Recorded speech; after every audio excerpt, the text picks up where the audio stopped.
अध्याय 1051। एक गद्दार जो लड़ने में माहिर है। बाकी लोग, जाहिर है उन्हें कुछ करने की जरूरत नहीं है। वे बस तार नदी में खड़े हैं, आपके भागने को लेकर सतर्क हैं। हमने जो खुफिया जानकारी जुटाई है उसके अनुसार मानव वंश का भाग्य का पुत्र भाग निकलने में बहुत माहिर है। अगर तुम भाग जाओगे तो ये हमारे लिए अच्छा नहीं होगा। हम फिलहाल एक नया कबीला बना रहे हैं। मानव वंश के भाग्य के पुत्र के रूप में आप एक सर्वोच्च खजाने के स्वामी हैं। मैं इसे केवल कुछ समय के लिए उधार लेना चाहता हूं। चिंता मत करो, मैं आज तुम्हें मार डालूंगा और फिर तुम्हारा भव्य अंतिम संस्कार करूंगा। एक साधारण संत के रूप में एक संत प्रभु के हाथों मृत्यु को प्राप्त करना आपके लिए सम्मान की बात है। जैसे ही उसकी आवाज धीमी हुई, उसने जोरदार हमला किया, लेकिन अर्जुन तुरंत पीछे हट गया। उसके हाथ आपस में जुड़े हुए थे और अमर वध करने वाला लौकी फिर से प्रकट हो गया। उसके होठों पर एक ठंडी मुस्कान भी आ गई। कई वर्षों की साधना के बाद उसे स्वाभाविक रूप से यह आभास हो गया था कि अमर वध करने वाला लौकी कोई साधारण जादुई खजाना नहीं है। शायद उस लौकी की ऊपरी सीमा पहले से ही किसी संत भगवान की सीमा से अधिक थी। इसके अंदर मौजूद उड़ने वाला चाकू सिर्फ एक नहीं था। अब अचानक एक गर्जना के साथ, खजाने कृपया पीछे मुड़ो। अमर वध लौकी अचानक भूमि और उसके भीतर से 3 उड़ने वाले चाकू निकले। उन्होंने तुरंत अराजकता की ऊर्जा प्रकट की और बलपूर्वक रक्त नदी के संत स्वामी की ओर वार किया। पल भर में आकाश और पृथ्वी ठंडी रोशनी से भर गए और एक तीक्ष्ण आभा ने संसार में सब कुछ नष्ट कर दिया। रक्त नदी के संत स्वामी अचंभित रह गए। यद्यपि वे अस्थायी रूप से पीछे हट गए, लेकिन उनके पेट में गंभीर घाव हो गए। यद्यपि घाव तुरंत ठीक हो गए, फिर भी एक संत के हाथों हार का सामना करने के कारण वे अत्यंत क्रोधित थे।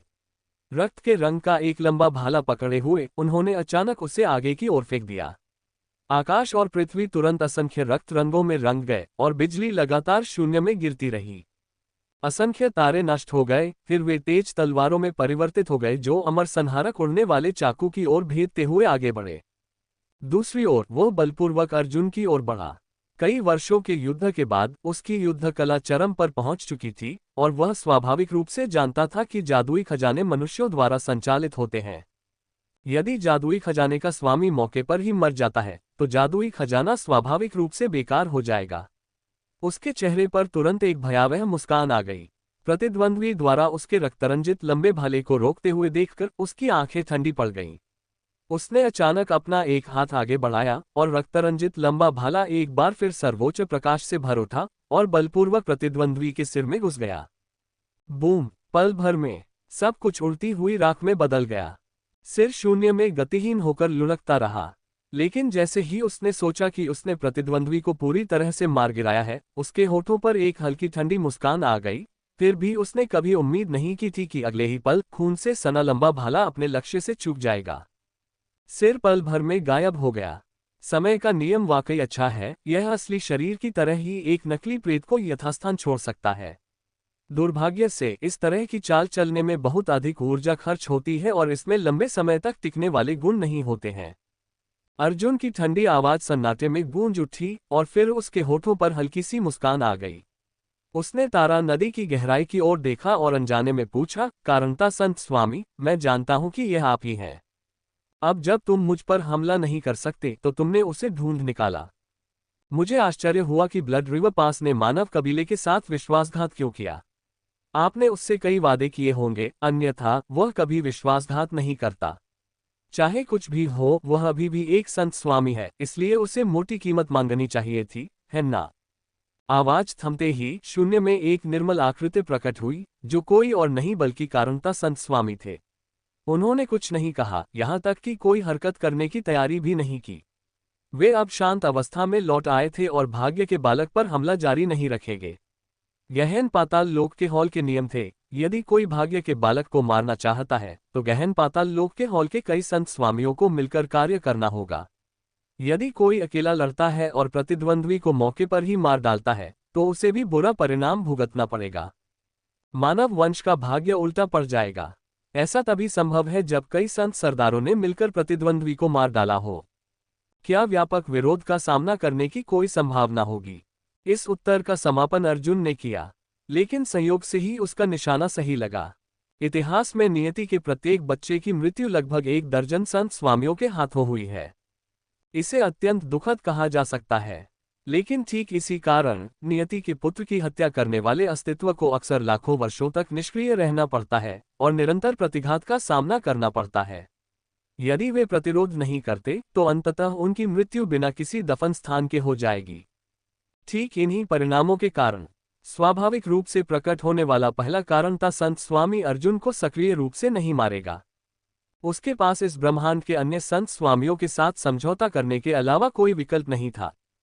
केवल इसी तरीके से प्रतिद्वंदी का पुनर्तः सफाया करना संभव था। हालांकि ये व्यक्ति बहुत बुद्धिमान था। उसने लगभग सब कुछ भांप लिया था, इतना अधिक कि वह थोड़ा भौहें सिकोड़ने से खुद को रोक नहीं सका। उसकी आंखों में गंभीरता छा गई। मुझे क्या पता, मैंने उससे वध नियम के बारे में बताया था और मुझे ये भी पता है कि तुमने असुर वंश का पुनर्निर्माण किया है। रक्त नदी संत स्वामी के शरीर में असुर रक्त समाहित हो गया है। वह अब सामान्य मानव वंश का सदस्य नहीं रहा। उसके लिए मानव वंश को धोखा देना बिल्कुल स्वाभाविक है। अब वह तुमसे केवल वध नियम और असुर वंश प्राप्त करना चाहता है। अगर तुम्हारी मौत उसके हाथों होती है तो वह स्वाभाविक रूप से भाग्य के इस उलटफेर को ठीक से पचा लेगा। नहीं तो आपको क्या लगता है कि वह तारों भरे आकाश में एक कबीले का पुनर्निर्माण क्यों करेगा? ये भाग्य को इकट्ठा करने और मानव कबीले के प्रतिशोध का बलपूर्वक मुकाबला करने के अलावा और कुछ नहीं है। तुम मानव वंश के नियति के अंतिम संतान हो। यदि तुम यहां मर गए तो मानव वंश का पुनर्तः विनाश निश्चित है।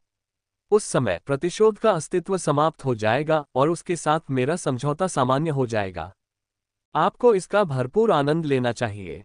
कारणता संत स्वामी ने उसे ठंडे भाव से देखा, अंततः कुछ नहीं कहा और धीरे धीरे शून्य में विलीन हो गए। स्पष्टतः वे अर्जुन के समक्ष पुनः प्रकट होने के लिए तैयार नहीं थे। भाग्य का ऐसा बालक अत्यंत बुद्धिमान था। यदि वह यहाँ अधिक समय तक रुका रहता तो प्रतिद्वंद्वी निश्चित रूप से यह अनुमान लगा लेता कि गहन पाताल लोक में भाग्य के बालकों का संहार क्यों हुआ था। हालांकि ऐसी उम्मीद बहुत कम थी।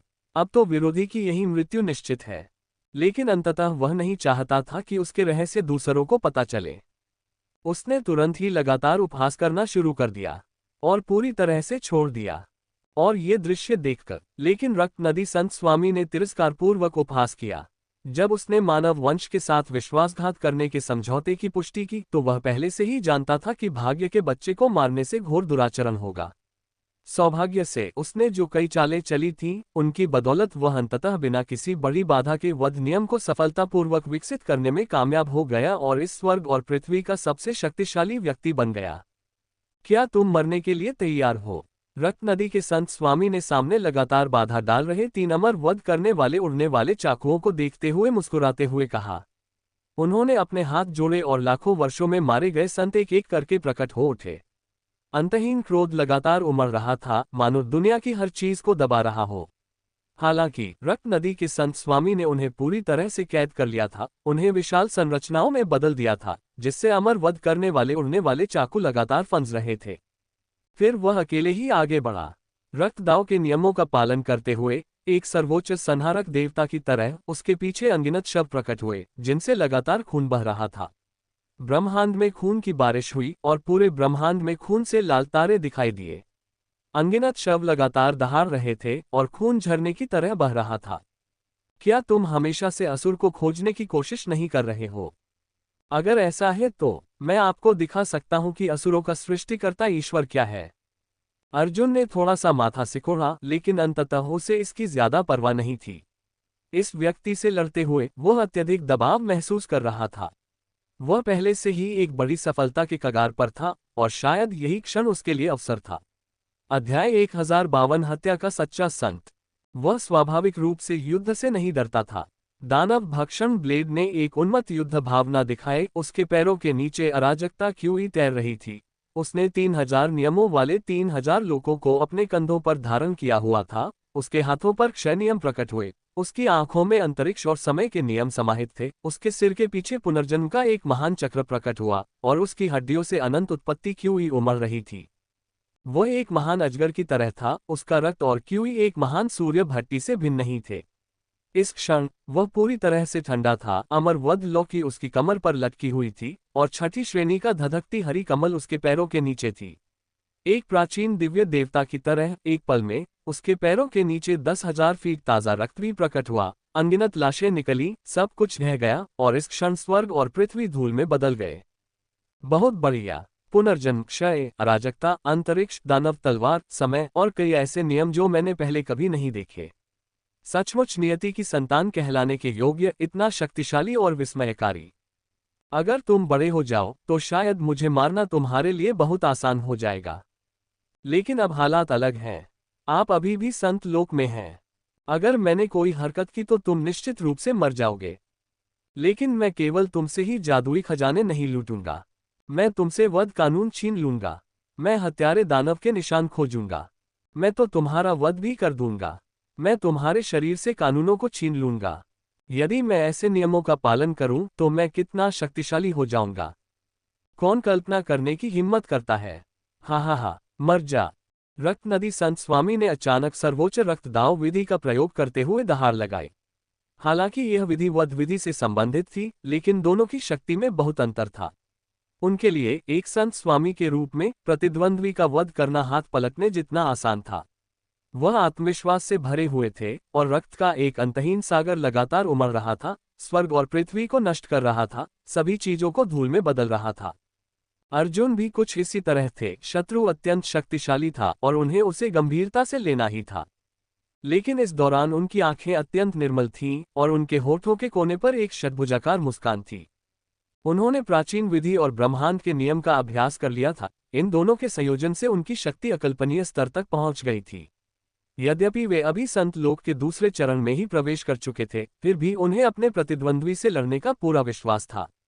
इस समय उनके शरीर में ऊर्जा का संचार हो रहा था और अनगिनत नियम निरंतर एक दूसरे से टकराते हुए अंततः एक में विलीन हो रहे थे। उनका संपूर्ण अस्तित्व 10,000 फीट दिव्य प्रकाश से जगमगा रहा था और उनका सफेद वस्त्र सरसरा रहा था। बूम! बिना किसी चेतावनी के दोनों पक्षों ने अचानक एक दूसरे पर हमला कर दिया। ऐसा लग रहा था मानो इस क्षण समय और स्थान की कोई प्रतिक्रिया नहीं हुई, लगभग पूरी तरह से थम गए। दोनों पक्षों की परछाइयां अभी भी तारों भरे आकाश में बनी रहीं, लेकिन प्रकाश की एक चमक के साथ अनगिनत तारे अचानक हीलियम की चमक से गुजरे, उसी स्थान पर विस्फोट हो गए और धूल में बदल गए। अनंत काल तक सभी जीव जंतु निरंतर विलाप करते रहे। दोनों के बीच की लड़ाई बहुत ही भीषण थी। लगभग हर पल लाखों घातक हमले किए गए। आकाश और पृथ्वी पल भर में पूरी तरह नष्ट हो गए। खून का एक अंतहीन सागर लगातार बहता रहा। ब्रह्मांड में विशाल लहरें दौड़ाती हुई। ऐसा प्रतीत हुआ मानो इस क्षण विशाल ब्रह्मांड की ध्वनि लुप्त हो गई हो। कानों में बस एक झंझनाहट सी सुनाई दे रही थी।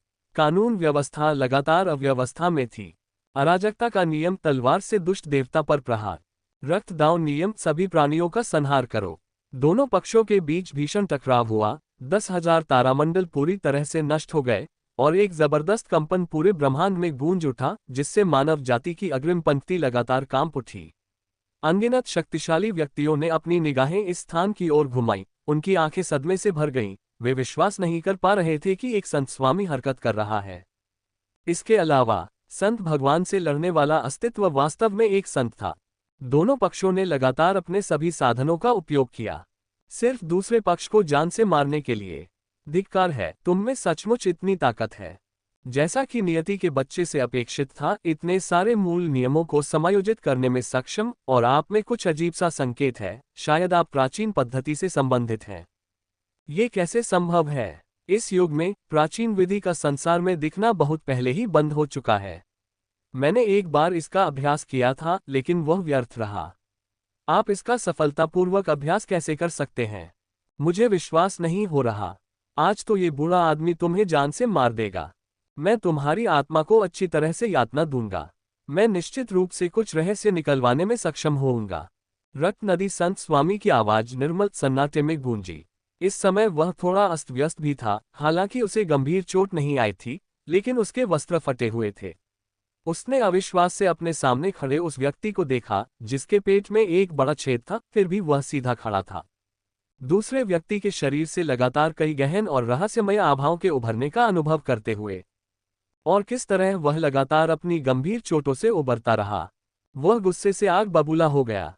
एक संत प्रभु के रूप में किसी संत को मारना उतना ही आसान था जितना कि उसका हाथ पलट देना। लेकिन अब तक वह अपने प्रतिद्वंदी से काफी देर तक लड़ चुका था। यह उनके लिए सरासर शर्मनाक था। तुरंत वह अचानक आगे की ओर झपटा, रक्त दाव नियम फिर से प्रकट हुआ। एक लंबा भाला पकड़े हुए, उसका शरीर 10 लाख फीट से भी अधिक लंबा था, जैसे कोई रक्तभक्षी दानव देवता आकाश में जोर से दहाड़ रहा हो, और सब कुछ नष्ट हो गया। इस समय अर्जुन की हड्डियां भी इसी प्रकार की थीं। वह अचानक खून से लथपथ धुंध में बदल गया। उसका शरीर सीधे फट गया। सौभाग्यवश वह पहले से ही अमर और अविनाशी था। अंततः उसकी मरम्मत दोबारा की जा सकती है। उसने अपने सामने विराजमान संत प्रभु की ओर ठंडी निगाहों से देखा। उसके हाथ में मौजूद दानव भक्षण तलवार लगातार चीख रही थी और पूरी तरह से विकृत हो चुकी थी। वास्तव में, हालांकि दानव भक्षक ब्लेड ने उसके साथ अनगिनत लड़ाइयों में लड़ाई लड़ी थी और उसने अनगिनत शक्तिशाली तारामंडलीय आकाश की असंख्य जातियों का वध किया था, आखिरकार यह एक संत का खजाना था। अब एक संत स्वामी के साथ युद्ध में इसका टिक न पाना सामान्य बात थी। उसने अपने पुराने साथी को दया भरी नजरों से देखा। फिर उसने अपने पैरों के नीचे स्थित छठे दर्जे के धधकते हरे कमल पर एक नजर डाली। उसकी आंखें ठंडी पड़ गईं और उसने तुरंत तीनों लोकों से 5 शव निकाले। उनसे एक अमर प्रकाश निकल रहा था जो स्पष्ट रूप से संत लोक से संबंधित था। उसने लाशों को उसमें फेंक दिया। वह दहाड़ा, कत्लखाने के स्वामी का अब शिकार किया जा रहा है। दुश्मन को मारने में मेरी मदद करने के लिए इस वस्तु का बलिदान करो। ये शब्द सुनते ही आकाश और पृथ्वी स्तब्ध रह गए। मूल रूप से रक्त के रंग से रंगा ब्रह्मांड इस क्षण हल्का सा कांप उठा, मानो कोई अस्तित्व जागृत होने वाला हो। सभी चीजों ने अनायास ही शून्य की ओर अपनी निगाहें घुमा लीं। अर्जुन ही नहीं, बल्कि रक्त नदी संत स्वामी भी इसी प्रकार भावविभोर हो गए। उन्हें समझ नहीं आ रहा था कि वे क्या महसूस कर रहे हैं। वे परमानंद से भर उठे और लगातार बुदबुदाते रहे, यही तो मैं चाहता हूं। मुझे जल्दी दो, मुझे दो, मुझे यही चाहिए। वह पूरी तरह से होश खो बैठा था और उन्माद में था। फिर अचानक उसने शून्य में एक कदम बढ़ाया। उसके हाथ में एक लंबा भाला प्रकट हुआ जो वार करने के लिए तैयार था। लेकिन ठीक उसी क्षण विशाल ब्रह्मांड में एक शीतल स्त्री प्रकट हुई। उसने अपनी कोमल सुंदर उंगली आगे बढ़ाई और अचानक लंबे भाले को रोक दिया और फिर एक संत देवदूत की आभा फैल गई। उसने तुरंत लंबे भाले को छीन लिया और हवा में ही हथेली से प्रहार किया। मर जाओ। जैसे ही ये शब्द बोले गए, सब कुछ नष्ट हो गया। उस महिला के पीछे से अनगिनत असुर वंश के सदस्य प्रकट हुए। लगातार खून बहता रहा। इस क्षण असंख्य तारे पूरी तरह बुझ गए। इस क्षण ब्लड रिवर सेंट लॉर्ड को तीव्र पीड़ा का अनुभव हुआ।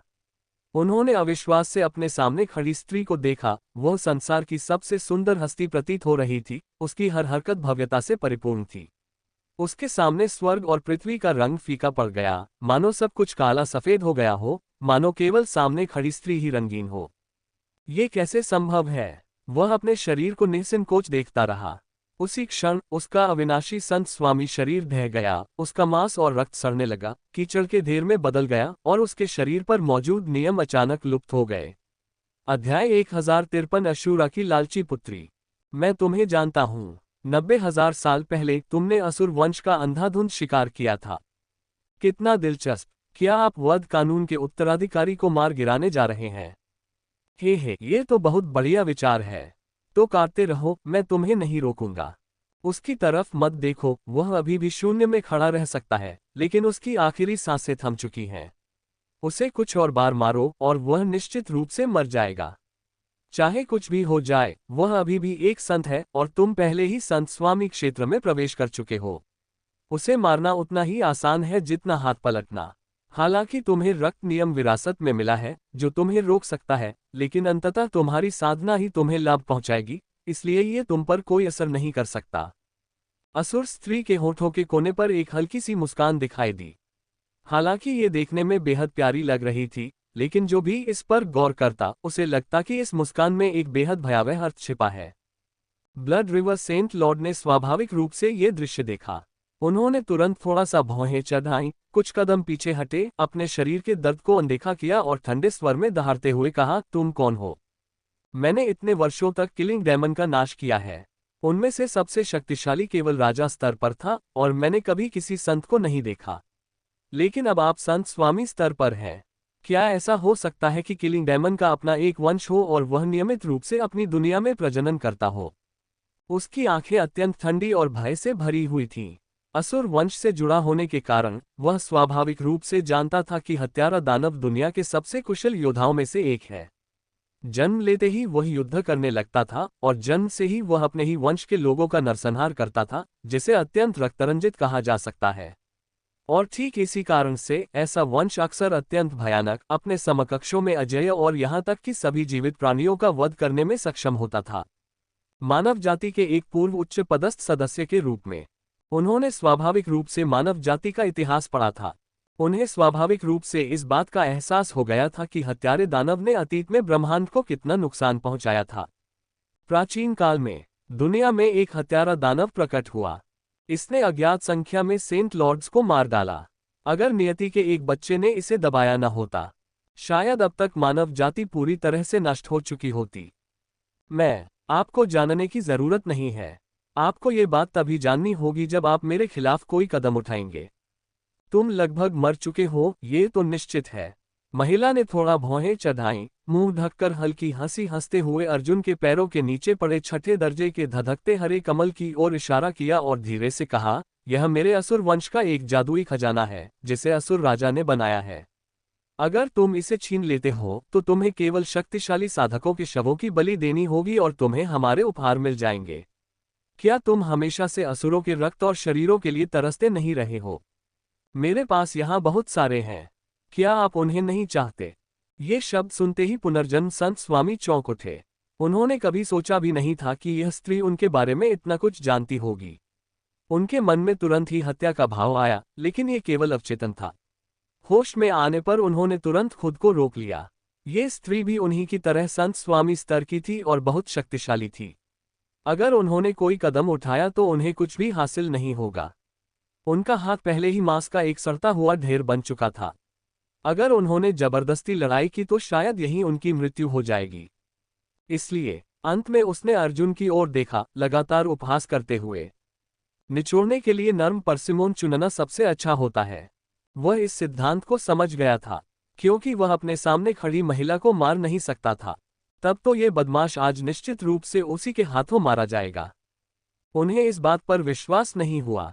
दूसरा पक्ष केवल संत लोक में ही था, और वह पहले से ही एक संत स्वामी थे जिनकी नींव हजारों वर्षों की थी और वे अनगिनत वर्षों से मानव जाति के एक उच्च पदस्थ सदस्य रहे थे। उनकी युद्ध विधियां अद्वितीय थीं, वे दूसरे पक्ष से कैसे हार सकते थे? उसने तुरंत कुछ बार जोर से नाक से आवाज निकाली। एक कदम आगे बढ़ाते हुए उसने अपना भाला उठाया और उसे मौके पर ही दूसरे पक्ष को मार डालने का इरादा किया। इस दृश्य को देखकर अर्जुन को एक बार फिर अपने जीवन पर खतरा महसूस हुआ। उसके सामने खड़ा असुर सही था, वह सचमुच अपनी आखिरी सांसें गिन रहा था। हालांकि वह प्राचीन विधि और वर्तमान विधि का अभ्यास करता था, उसकी शक्ति दुर्जय थी, लगभग सभी संतों को पराजित करने में सक्षम थी। लेकिन एक संत स्वामी के साथ युद्ध में और एक युद्ध में कुशल संत स्वामी के साथ वह अंततः थोड़ा कमजोर था। उसने न केवल दूसरे पक्ष को चोट नहीं पहुंचाई, बल्कि वह स्वयं गंभीर रूप से घायल हो गया। अगर वह लड़ता रहा तो उसकी मौके पर ही मृत्यु हो सकती है। अब थोड़ी भौहें चढ़ाकर उसने सामने खड़ी स्त्री को देखा, जो फूल की तरह मुस्कुरा रही थी। वह बोले बिना नहीं रह सका, क्या बलिदान काफी नहीं था? काफी नहीं, ये तो बस एक संत का शव है। मुझे इसकी परवाह नहीं है।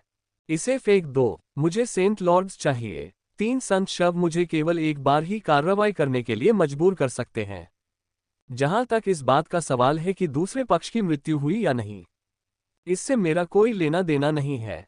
हालांकि वह महिला बेहद उत्साहित दिख रही थी, लेकिन उसके शब्द बेहद ठंडे थे, जिससे अर्जुन थोड़ा स्तब्ध रह गया और फिर उसने असहाय होकर आह भरी। वर्तमान संसार में सचमुच शक्ति का सम्मान होता है और दूसरों पर निर्भर रहना स्वयं पर निर्भर रहने जितना अच्छा नहीं है। ये बात बिल्कुल सच है। उसने अपनी निगाहें नीचे कर ली, पहले से ही मुड़ी हुई दानव भक्षक तलवार को फिर से थाम लिया और ठंडेपन से आगे देखा। अराजकता का नियम एक बार फिर आकाश और पृथ्वी के बीच प्रकट हुआ। ठीक उसी समय जब वह कोई कदम उठाने ही वाला था, इस समय विशाल तारों पर कई आकृतियां दिखाई दी। ब्लड रिवर सेंट लॉर्ड, आखिरकार तुम्हें ढूंढ लिया। तुम कहाँ भाग रहे हो? जैसे ही ये शब्द बोले गए, संत स्वामी की आभा पल भर में आ गई। तारे बिखर गए, ब्रह्मांड खाली हो गया और अनगिनत देवता यहाँ एकत्रित हो गए। उनमें से प्रत्येक संत क्षेत्र में था और उनमें से 3 संत स्वामी नेता थे। उनकी आभा उमड़ रही थी, वे असीम शून्य पर कदम रख रहे थे और उनका रक्त और ऊर्जा एक सच्चे महान सूर्य भट्टी की तरह थे। धिक्कार है, वे फिर से आ गए। ये दृश्य देखकर ब्लड रिवर सेंट लॉर्ड ने थोड़ा सा भौहें चढ़ाई, फिर ठंडी सांस लेते हुए अर्जुन को कुछ पल तक घूरा, मानो अपने दिल में उसकी उपस्थिति अंकित करना चाहते हों। पल भर में उनका शरीर चुपचाप गायब हो गया, मानो शून्य में मिट गया हो, और वे वहीं से भाग गए। अब वह काफी गंभीर रूप से घायल हो चुका था। हालांकि वह युद्ध में खुद को अजेय मानता था, लेकिन अब जो प्राणी आए थे वे केवल साधारण संत स्वामी ही नहीं थे, दो संत राजा भी थे। अगर वह यही रहता, हो सकता है कि अगले ही पल उसकी मौके पर ही मौत हो जाए। वह मानव जाति के साथ विश्वासघात करने के तुरंत बाद युद्ध के मैदान में मरना नहीं चाहता था। उसके मन में थोड़ी सी नाराजगी थी। कारण सीधा साधा था। उसने सोचा था कि अर्जुन चाहे अब कितना भी शक्तिशाली क्यों न हो, वह अभी भी एक संत ही है। ज्यादा से ज्यादा वह दूसरे पक्ष को पल भर में निपटा देगा, फिर उसके शव को उठाकर भाग जाएगा। अगर सब ठीक रहा तो वह निश्चित रूप से दूसरे पक्ष के शरीर पर मौजूद नियमों को पिघलाकर खूंखार राक्षस के निशान ढूंढने में सक्षम होगा। तब तक उसकी ताकत में निश्चित रूप से काफी वृद्धि होगी। सीधे वापस लौटना और मानव जाति के कई संत स्वामियों को मारना आसान होगा। लेकिन अब किसने सोचा होगा कि नियति का बच्चा इतना शक्तिशाली होगा। हालांकि वह केवल संत लोक में ही था, वह एक संत लॉर्ड से निर्णायक मुकाबले में भिड़ने के लिए योग्य था, और युद्धकला में सबसे कुशल संत स्वामी भी उसके विरुद्ध कोई लाभ प्राप्त नहीं कर सके। हालांकि अब दूसरे पक्ष की सहनशक्ति पूरी तरह खत्म हो चुकी थी। अधिक से अधिक एक पल में दूसरा पक्ष उसके भाले के नीचे मारा जाएगा। लेकिन वह जुआ नहीं खेल सकता था। इस स्थान पर पहले से ही 3 संत स्वामी आ चुके थे। उनमें 2 संत राजा भी शामिल थे, और वहां सैकड़ों संत थे। यदि उसने जबरदस्ती कोई कदम उठाया, तीनों संत स्वामी निश्चित रूप से उसका सिर काट देंगे। वह अपने लिए ऐसा परिणाम नहीं चाहता था। अध्याय 1054 शिवानंद मंदिर का पुनरुद्धार। इसलिए उसे कड़वी गोली निगलनी ही पड़ी। उसने समय की प्रतीक्षा करने और अवसर आने पर कार्रवाई करने की तैयारी की। उसका हृदय आक्रोश से भरा हुआ था। इस बीच शून्य में लटकी हुई असुर ने देखा कि कई संत राजा इस स्थान पर एकत्रित हो रहे हैं। उसने अपना मुंह ढक लिया और धीरे से हंसी, राहत की सांस छोड़ते हुए। उसकी आकृति धीरे धीरे गायब हो गई और वह पूरी तरह से उस क्षेत्र से चली गई। इस दृश्य को देखकर अर्जुन ने गहराई से विचार किया। उसका मन लगातार अटकलें लगा रहा था और अंत में उसने कुछ हल्की आहें भरी। शायद दूसरे पक्ष ने उसे समय देने के लिए इतनी बातें कही हों। दूसरे पक्ष को पहले से ही पता होगा कि मानव जाति के विभिन्न संत स्वामी इस स्थान की ओर आ रहे हैं। इसलिए क्या वह अभी लगातार बोलती रही? अगर ऐसा सचमुच होता, क्या ब्रह्मांड में असुरों पर किसी प्रकार की पाबंदी थी? क्या इसने उन्हें लगातार हमले करने से रोका? अन्यथा इस महिला ने ब्लड रिवर सेंट लॉर्ड को सीधे क्यों नहीं मारा? उसके मन में कई शंकाएं थीं, लेकिन दूसरा पक्ष पहले ही गायब हो चुका था, जिससे उसके पास पूछने के लिए कोई नहीं बचा था। उसके दिल में उमड़ता खून अचानक स्थिर हो गया, लेकिन इस क्षण वह सचमुच और सहन नहीं कर सकता था। वास्तव में, जैसा कि उस महिला ने कहा था, उसे गंभीर चोटें लग चुकी थीं और उसके शरीर के कई हिस्से राख में बदल चुके थे। वह पूरी तरह से अस्त व्यस्त था।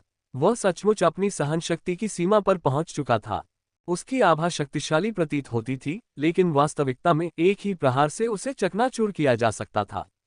यदि उसके शरीर के संचालन को सहारा देने वाला अमर और अविनाशी पदार्थ न होता, शायद इस समय तक उनकी अचानक मृत्यु हो चुकी होती। उसके मन में अत्यधिक थकावट और असहनीय पीड़ा का भाव उमड़ आया। उसने दांत भींच लिए, जमीन पर झुक गया। उसके शरीर से लगातार खून बह रहा था और वह धीरे धीरे अपने सामने उपस्थित अनेक पूजनीय मानव जाति के संतों को देखने लगा। ले, तुम्हारे साथ क्या गलत है? ब्लड रिवर सेंट लॉर्ड बिल्कुल घृणित है। मुझे उसे मार डालना चाहिए। मेरा बेटा, अपने दुखद बेटे को ब्रह्मांड में लटका हुआ, उसकी आभा धीरे धीरे कमजोर होती हुई और उसकी आत्मा मानो नष्ट होने वाली देखकर नीलिमा तुरंत भयभीत हो गई। इस जीवन में उसका केवल एक ही बेटा था और अब उसे एक संत स्वामी ने बेरहमी से मार डाला था। हालांकि अभी भी आशा की एक किरण बाकी थी, लेकिन वह सचमुच मरता हुआ लग रहा था। उसकी खूबसूरत आंखों में निर्मम हत्या का भाव प्रकट हुआ। उसने ऊपर शून्य की ओर देखा और तुरंत रक्त नदी संत स्वामी के स्थानिक कालिक उतार चढ़ाव का पीछा करते हुए उसे बलपूर्वक मारकर अपने बेटे का बदला लेने का इरादा किया। घबराओ मत, घबराओ मत। लिया पूरी तरह से मरा नहीं है। उसमें अभी भी उम्मीद की एक किरण बाकी है। मेरे बेटे से यही उम्मीद थी कि ब्लड रिवर सेंट लॉर्ड से लड़ने के बाद भी उसमें सांस बाकी है।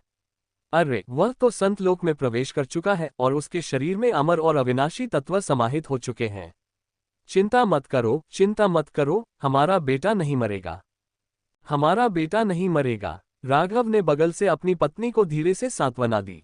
हालांकि उसकी निगाहें अर्जुन पर टिक गईं और वह असहाय होकर आह भरने से खुद को रोक नहीं पाया। हमारा बेटा बहुत भाग्यशाली है। शायद उसकी युद्ध क्षमता वाकई बहुत जबरदस्त है, इसलिए वह बच गया। उसे मानव जाति के भीतर किसी गुप्त स्थान पर भेज दो ताकि वह स्वस्थ हो सके। मीरा को उसकी वर्तमान स्थिति के बारे में मत बताना। अगर उसे पता चला तो वह निश्चित रूप से खुद को खतरे में डाल देगी। हमारा बेटा अभी गंभीर रूप से घायल है और ज्यादा जटिलताएं नहीं होनी चाहिए, उसने धीमी आवाज में कहा। उसकी आंखों में दृढ़ संकल्प की झलक थी। उस समय मानव जाति के मोर्चे पर उन्होंने अकेले ही 3 सेंट लॉर्ड्स के खिलाफ लड़ाई लड़ी।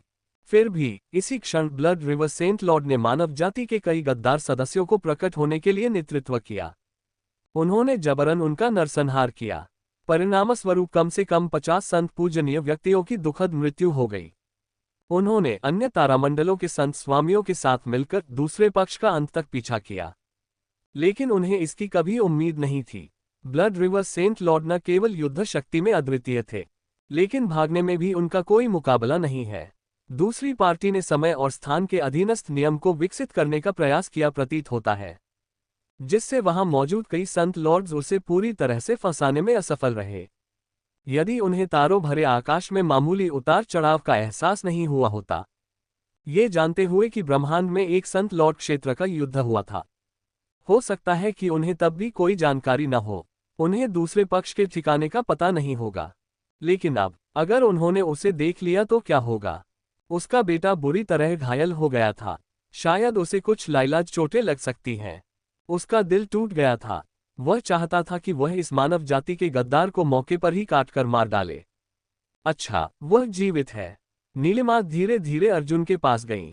अपने बेटे की आभा को अस्थिर लेकिन फिर भी दृढ़ देखकर और अमर और अविनाशी पदार्थ को लगातार उसके शरीर की मरम्मत करते हुए देखकर उनका हृदय टूट गया। उन्होंने उसे घेरने के लिए अपने नियम का उपयोग किया, फिर बलपूर्वक उसकी गंभीर चोटों को ठीक किया। अंत में वे सभी मानव जाति के मोर्चे पर आ गए। इस बीच उनके साथ प्रकट हुए कई संतों और संत स्वामियों के चेहरे पर आश्चर्य के भाव थे। उन्हें इसकी कभी उम्मीद नहीं थी। मानव जाति के 2 संत राजाओं की संतानें हुईं, और उनकी संतान वास्तव में प्रसिद्ध कैओटिक ब्लेड सम्राट थी। ये बिल्कुल अविश्वसनीय था। फिर भी चूंकि दोनों संत राजाओं का ऐसी जानकारी प्रकट करने का इरादा नहीं था, स्वाभाविक रूप से वे ज्यादा बोलने की हिम्मत नहीं करते थे। वे सब वहीं पर चुप हो गए और दूसरे पक्ष के साथ मोर्चे पर लौट आए। इस स्थान की रक्षा के लिए केवल कुछ ही पूजनीय संत बचे थे, ये जांचने के लिए कि क्या यहाँ किसी ने लड़ाई लड़ी थी। असीम अराजकता में एक अस्त व्यस्त आकृति प्रकट हुई, ताजे खून की एक सर्वोच्च लहर पर सवार, स्वर्ग और पृथ्वी से गुजरती हुई, कभी कभी अपने बुरी तरह घायल कंधे को पकड़े हुए ठंडेपन से आगे देख रही थी। क्या आपने मुझसे यह नहीं कहा था कि आप उन्हें मेरे लिए रोक कर रखेंगे? अभी तो सिर्फ 15 मिनट ही बीते हैं। उन्होंने मुझे पहले ही क्यों ढूंढ लिया? अगर तुमने उन्हें 15 मिनट और रोके रखा होता, हो सकता है मैंने भाग्य के बच्चे को मौके पर ही मार डाला हो। उनका लहजा बेहद असभ्य था। ये सुनकर कारणता संत स्वामी ने बार बार उपहास करते हुए तिरस्कारपूर्वक कहा, मैंने सोचा था कि तुम मानव जाति के सबसे कुशल योद्धा हो, कि संत स्वामी क्षेत्र में एक संत आदरणीय को मारना हाथ पलटने जितना आसान होगा। लेकिन मुझे कभी उम्मीद नहीं थी कि तुम इतने कमजोर होगे। दूसरा पक्ष अभी अभी संत क्षेत्र के दूसरे चरण में पहुंचा है और तुम वास्तव में उससे गंभीर रूप से घायल हो गए हो। ये तो बस हास्यास्पद है। मैंने तुम्हारे लिए उन्हें 15 मिनट तक रोके रखा है। 3 संत स्वामी और सैकड़ों संत आदरणीय हैं। मेरी कारणता उन्हें केवल कुछ समय के लिए ही धोखा दे सकती है। अगर यह बहुत देर तक चलता है तो वे मेरी आभा को महसूस कर लेंगे। मैं मर जाऊंगा। अगर तुम यह नहीं कर सकते तो मैं ये काम किसी और को सौंप दूंगा। असुर वंश की बात करें तो क्या आपने इसे पहले ही नहीं देखा है? संत स्वामी लोक का असुर, उसका वध नियम, उसके पैरों के नीचे छिपा जादुई खजाना। अगर आप उसे मारने की क्षमता नहीं रखते हैं इस जीवन में तुम्हें असुरों का रक्त कभी प्राप्त नहीं होगा। कारणता संत स्वामी क्रोधित हो गए और कुछ बार उपहास उड़ाते हुए आगे उपहास करने की तैयारी करने लगे, लेकिन किसी कारणवश वे अचानक रुक गए। उन्होंने धीरे से रक्त नदी संत स्वामी की ओर देखा और बड़ी अनिच्छा से कहा, क्या आप इस मिशन को जारी रखना चाहते हैं? मैं तुम्हें एक और मौका दे सकता हूं। अगली बार कोई न कोई आपके साथ सहयोग करेगा, लेकिन यह मैं नहीं होऊंगा।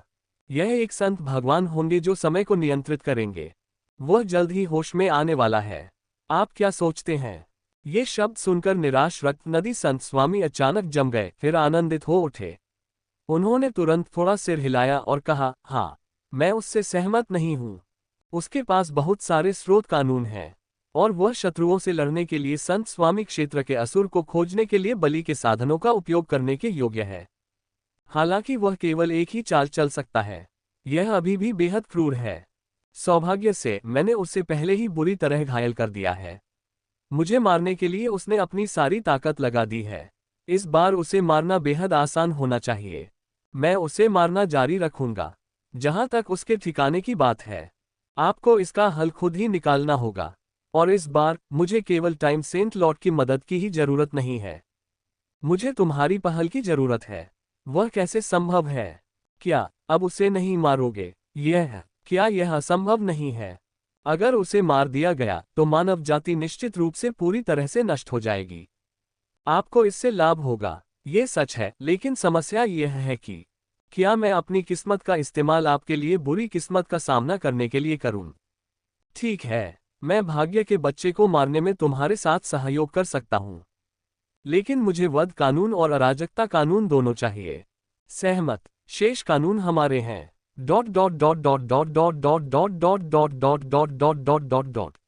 अध्याय 1055 एक पुराने दोस्त से दोबारा मुलाकात। पूर्व प्रतिभाशाली व्यक्ति।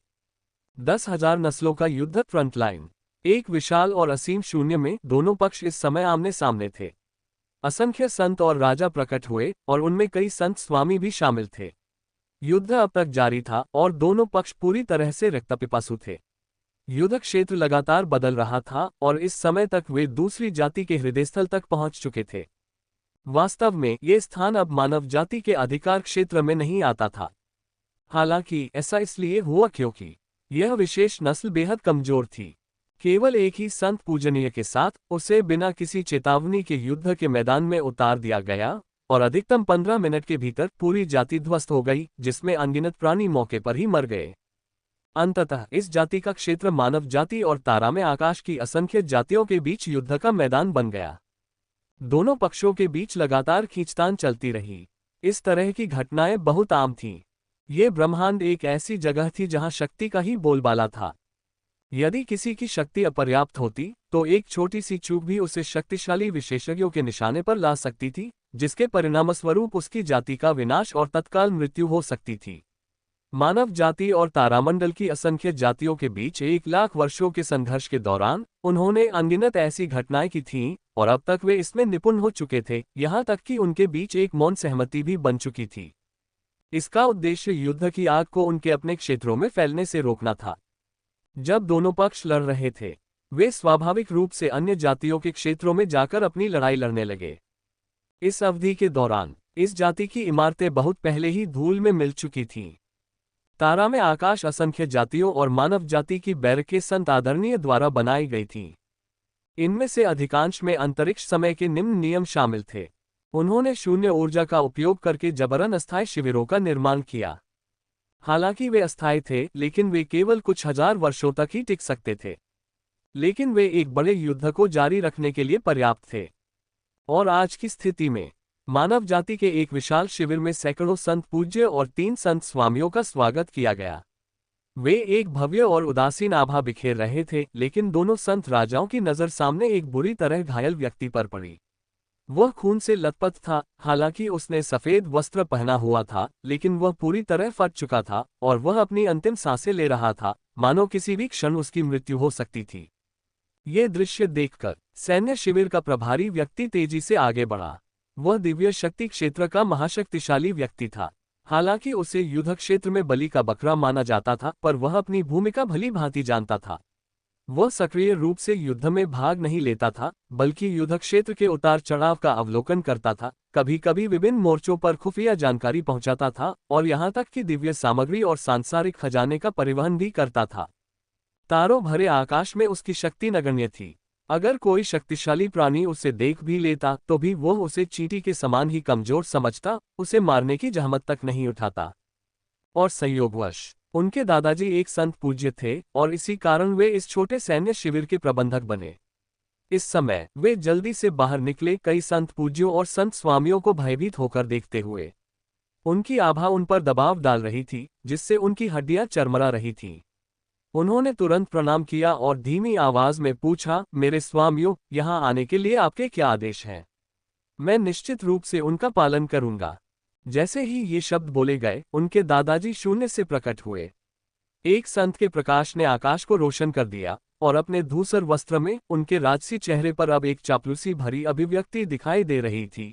जब उन्होंने अपने सामने उपस्थित संत पूज्यों और संत स्वामियों को देखते हुए प्रसन्नतापूर्वक पूछा, दो संत राजाओं, संत स्वामियों, क्या आपको मेरी सेवा की आवश्यकता है? ये सुनकर नीलिमा ने अपनी भौहें सिकोड़ ली और अपने पति की ओर देखते हुए पूछा, क्या ये सैन्य शिविर भरोसेमंद है? ये तो बहुत छोटा लगता है और यह सामान्य उपकरणों को रखने के लिए है। सतह पर तैनात रक्षक केवल दिव्य शक्ति क्षेत्र के साधक हैं। क्या हम सचमुच उसे यहाँ रखने जा रहे हैं? बोलते समय वह अपने बेटे को गहरी चिंता से देख रही थी। जब उन्हें पता चला कि अर्जुन अपने माता पिता पर निर्भर नहीं रहना चाहता, बल्कि अपना रास्ता खुद बनाना चाहता है, तो उन्होंने जानबूझकर इस बात को दुनिया से छिपा लिया था कि अराजक तलवार सम्राट के माता पिता संत राजा थे। इसके अलावा मानव जाति के भीतर लगातार चल रहे झगड़ों के कारण, यदि संभव हो तो उन्हें ये तथ्य पूरी तरह से छिपाना था कि अर्जुन उनका बेटा है और भाग्य के पुत्र की उपाधि भी दूसरों के सामने प्रकट नहीं की जा सकती थी। अन्यथा उसके बेटे को निश्चित रूप से विपत्ति का सामना करना पड़ेगा। बेशक आप कर सकते हैं। क्या आप जानते हैं कि तारा में आकाश की असंख्य जातियां अक्सर हमारी मानव जाति पर आक्रमण क्यों करती हैं? लेकिन आज तक इस जगह में कोई क्यों नहीं आया? राघव ने ये सुना और धीरे से मुस्कुराया। मुझे नहीं पता। नीलिमा हैरान रह गई। स्वाभाविक रूप से इसका कारण यह है कि यह स्थान निष्फल है। यहाँ के सबसे शक्तिशाली लोग केवल दिव्य शक्ति स्तर के हैं। यद्यपि यहाँ 8 दिव्य शक्ति स्तर के साधक एकत्रित हैं, वे तारों भरे आकाश में चींटियों के समान हैं। इसके अलावा यहाँ विश्राम कर रहे प्राणी अधिक से अधिक विधि स्तर के हैं। सम्राट और शक्तिशाली लोग यहाँ ठहरना भी नहीं चाहेंगे। इसलिए तारों भरे आकाश की असंख्य जातियों की दृष्टि में ये स्थान बंजर भूमि है। वे यहाँ आने के बजाय अन्य शक्तिशाली सैन्य शिविरों पर आक्रमण करना अधिक पसंद करेंगे। आप कह सकते हैं कि तारों भरे आकाश की असंख्य जातियों की दृष्टि में ये सैन्य शिविर व्यावहारिक रूप से एक बंजर भूमि है। वध करने की कोई आवश्यकता नहीं है। युद्ध क्षेत्र से किसी भी शक्तिशाली योद्धा को यहाँ फेंक दो और वे सबको मार सकते हैं। मुझे बताओ, क्या वह यहाँ सुरक्षित है? क्या शत्रु के आक्रमण की आशंका की कोई संभावना है? और किसी को नहीं पता कि यहाँ एक संत विराजमान है। यदि कोई अप्रत्याशित घटना न घटे तो संत किसी भी शक्तिशाली शत्रु को भगा देंगे। कैसा रहेगा? ये जगह मैंने चुनी है। ये हानिरहित दिखता है, लेकिन वास्तव में यह एक गहरा रहस्य छुपाता है। राघव खुशी से मुस्कुराया। ये सुनकर नीलिमा ने थोड़ा सिर हिलाया और कुछ नहीं कहा। अब जब उसका बेटा बुरी तरह घायल हो गया था तो उसके मन में ब्लड रिवर सेंट लॉर्ड के प्रति गहरी नाराजगी थी। अगर संभव हो तो वह उसे जरूर मार डालेगी। उसकी आंखें धीरे धीरे ठंडी पड़ गईं। हत्या करने का इरादा प्रबल हो उठा। यहाँ तक कि वहां मौजूद साधारण दिव्य शक्ति क्षेत्र के शक्तिशाली योद्धा और संत पूज्य भी अपने दिलों में कांपने लगे। उन्हें गलतफहमी हो गई कि उनके किसी कार्य ने दोनों संत राजाओं को क्रोधित कर दिया है और वे भय से भर गए। कुछ लोग तो तुरंत ही जमीन पर लेटकर दया की भीख मांगने के लिए भी तैयार हो गए थे। लेकिन अफसोस, जैसे ही वे घुटने टेकने वाले थे, हत्या का इरादा चुपचाप गायब हो गया। नीलिमा ने मुस्कुराते हुए धीरे से कहा, आप सभी को चिंता करने की कोई जरूरत नहीं है। युद्ध क्षेत्र में इस समय स्थिति बहुत गंभीर है। यह महज हत्या के इरादे की एक हल्की सी झलक है। यह कोई बड़ी बात नहीं है। अब जब हम यहाँ हैं, स्वाभाविक रूप से हमें आपको एक कार्य सौंपना होगा। ये शब्द सुनकर प्रबंधक और पूज्य संत ने एक दूसरे की ओर देखा, फिर दोनों ने झुककर कहा, कृपया हमें ज्ञान प्रदान करें, संत राजा। चाहे जो भी काम हो, हम उसे पूरा करने में अवश्य सफल होंगे। जैसे ही ये शब्द बोले गए, नीलिमा ने अपने बेटे की ओर इशारा करते हुए कहा, किसी को जानलेवा चोटें आई हैं और उसे यहीं ठीक होने की जरूरत है। मैं चाहती हूं कि तुम उसकी रखवाली करो। खतरा चाहे कितना भी बड़ा क्यों न हो, आपको उसकी सुरक्षा सुनिश्चित करनी होगी। कैसा रहेगा? क्या आप ये कर सकते हैं? जैसे ही ये शब्द बोले गए, वृद्ध संत और प्रबंधक दोनों चौंक गए। फिर उन्होंने एक साथ अपने सामने सफेद वस्त्र पहने हुए व्यक्ति की ओर देखा। तभी अंततः उन्होंने खून के धब्बों से उसकी असली शक्ल पहचानी। बस एक पल में वे तुरंत भयभीत हो गए। उन्होंने अपने सामने सफेद वस्त्र पहने हुए व्यक्ति को अविश्वास भरी नजरों से देखा और सहज ही चिल्ला उठा, अर्जुन, क्योटिक ब्लेड सम्राट। अध्याय 1056 रॉक स्वॉर्ड संप्रदाय का एक पुराना दोस्त। मोर्चे के युद्ध क्षेत्र में स्थित एक एकांत शिविर। कई प्रतिभाशाली मानव जाति के लोग अपने सामने लेटे हुए सफेद वस्त्रधारी व्यक्ति को देखकर भयभीत हो गए। यद्यपि उसका शरीर रक्त से लथपथ था, फिर भी उसकी सुंदरता और भव्यता छिपी नहीं थी। ऐसा प्रतीत होता है कि इस व्यक्ति ने किसी के साथ भयंकर लड़ाई लड़ी थी। उसकी हड्डियां बहुत पहले ही चूर चूर हो चुकी थीं। ये वाकई एक दुखद घटना थी। अगर कोई और होता तो शायद वह बहुत पहले ही बिना दफन स्थान के मर चुका होता, मौके पर ही उसकी जान चली गई होती, लेकिन यह व्यक्ति बिल्कुल अलग था। हालांकि वह अपनी अंतिम सांसें ले रहा था, हालांकि उनके शरीर में जीवन शक्ति का निरंतर प्रवाह बना रहता था। उग्र लहरों की तरह, सचमुच एक विशाल सूर्य भट्टी की तरह, केवल जमीन पर लेटे हुए भी वह एक सूर्य के समान था जो लगातार दुनिया को झुलसा रहा था। अगर वहां मौजूद सभी लोगों के पास साधना शक्ति न होती, यदि यहाँ कोई साधारण मनुष्य खड़ा होता, तब निस्संदेह आम इंसान जलकर सड़ी हुई मिट्टी के ढेर में बदल जाएंगे। उनके सामने मौजूद ये प्राणी बेहद भयावह था। हालांकि वह बिस्तर पर चुपचाप लेटा हुआ था। किसी ने भी उस पर हमला करने की हिम्मत नहीं की। ऐसा प्रतीत होता था कि उसके पास एक अवर्णनीय रूप से भयंकर आभा थी। शून्य में विराजमान संत पूज्य और संत स्वामी को चिंता से भरी निगाहों से देखते हुए वहां उपस्थित अनेक नन्हे मुन्ने प्रतिभाशाली शिष्य भयभीत हो उठे। वे जानते थे कि उनके समक्ष उपस्थित ये प्राणी मानव जाति के लिए अत्यंत महत्वपूर्ण है। यदि वे उसकी रक्षा ठीक से नहीं करते तो भविष्य में शायद उन्हें दफनाने के लिए कोई स्थान ही न मिले। सभी संत देवों और पूजनीय संत कृपया निश्चिंत रहें। अर्जुन के पूर्णतः स्वस्थ होने तक मैं अपना कर्तव्य पूरी निष्ठा से निभाऊंगा, उसके बाद ही प्रस्थान करूंगा। आपने हमें एक महान जिम्मेदारी सौंपी है और हम निश्चित रूप से आपके भरोसे पर खरे उतरेंगे, अर्जुन की रक्षा करेंगे, चाहे इसके लिए हमें अपने प्राणों की भी कीमत चुकानी पड़े। शिविर के पास प्रबंधक मयूर बिस्तर पर लेटे अर्जुन को गहरी निगाहों से देख रहा था। इस युग में अनगिनत महाशक्तिशाली योद्धा मोर्चे पर उतरे, लेकिन युद्ध के मैदान में शहीद हो गए। बची हुई युवा पीढ़ी, जो अभी पूरी तरह परिपक्व नहीं हुई है, सभी युद्ध में जा चुकी है। ये कहा जा सकता है कि दोनों पक्षों के बीच संघर्ष लगभग जीवन मरण के संघर्ष में तब्दील हो चुका है। जीवन चाहे जैसा भी हो, एक पीढ़ी के विलक्षण प्रतिभावान व्यक्ति को भी युद्ध में जाना पड़ता है। उन्होंने सब कुछ दांव पर लगा दिया। ये सब इसलिए ताकि मानव जाति को अब और अपमान न सहना पड़े। पर तब भी मानव जाति में अभी भी होनहार युवा पीढ़ियों की कमी थी। ये लगभग एक पूर्ण पीढ़ीगत अंतर के कगार पर था। अन्यथा वे इस तारामंडल की रक्षा के लिए पांची तलवार संप्रदाय के एक प्रतिभाशाली शिष्य मयूर को नहीं चुनते। वह अभी भी दिव्य शक्ति क्षेत्र में था। शायद वह हमेशा से ही पीछे की पंक्ति में रहा हो, केवल छोटी मोटी झड़पों में भाग लेना, और उसने कभी भी वास्तविक युद्ध क्षेत्र का अनुभव नहीं किया था। उनका अनुभव बहुत कम था, इसलिए अब वह स्वेच्छा से मोर्चे पर चला गया।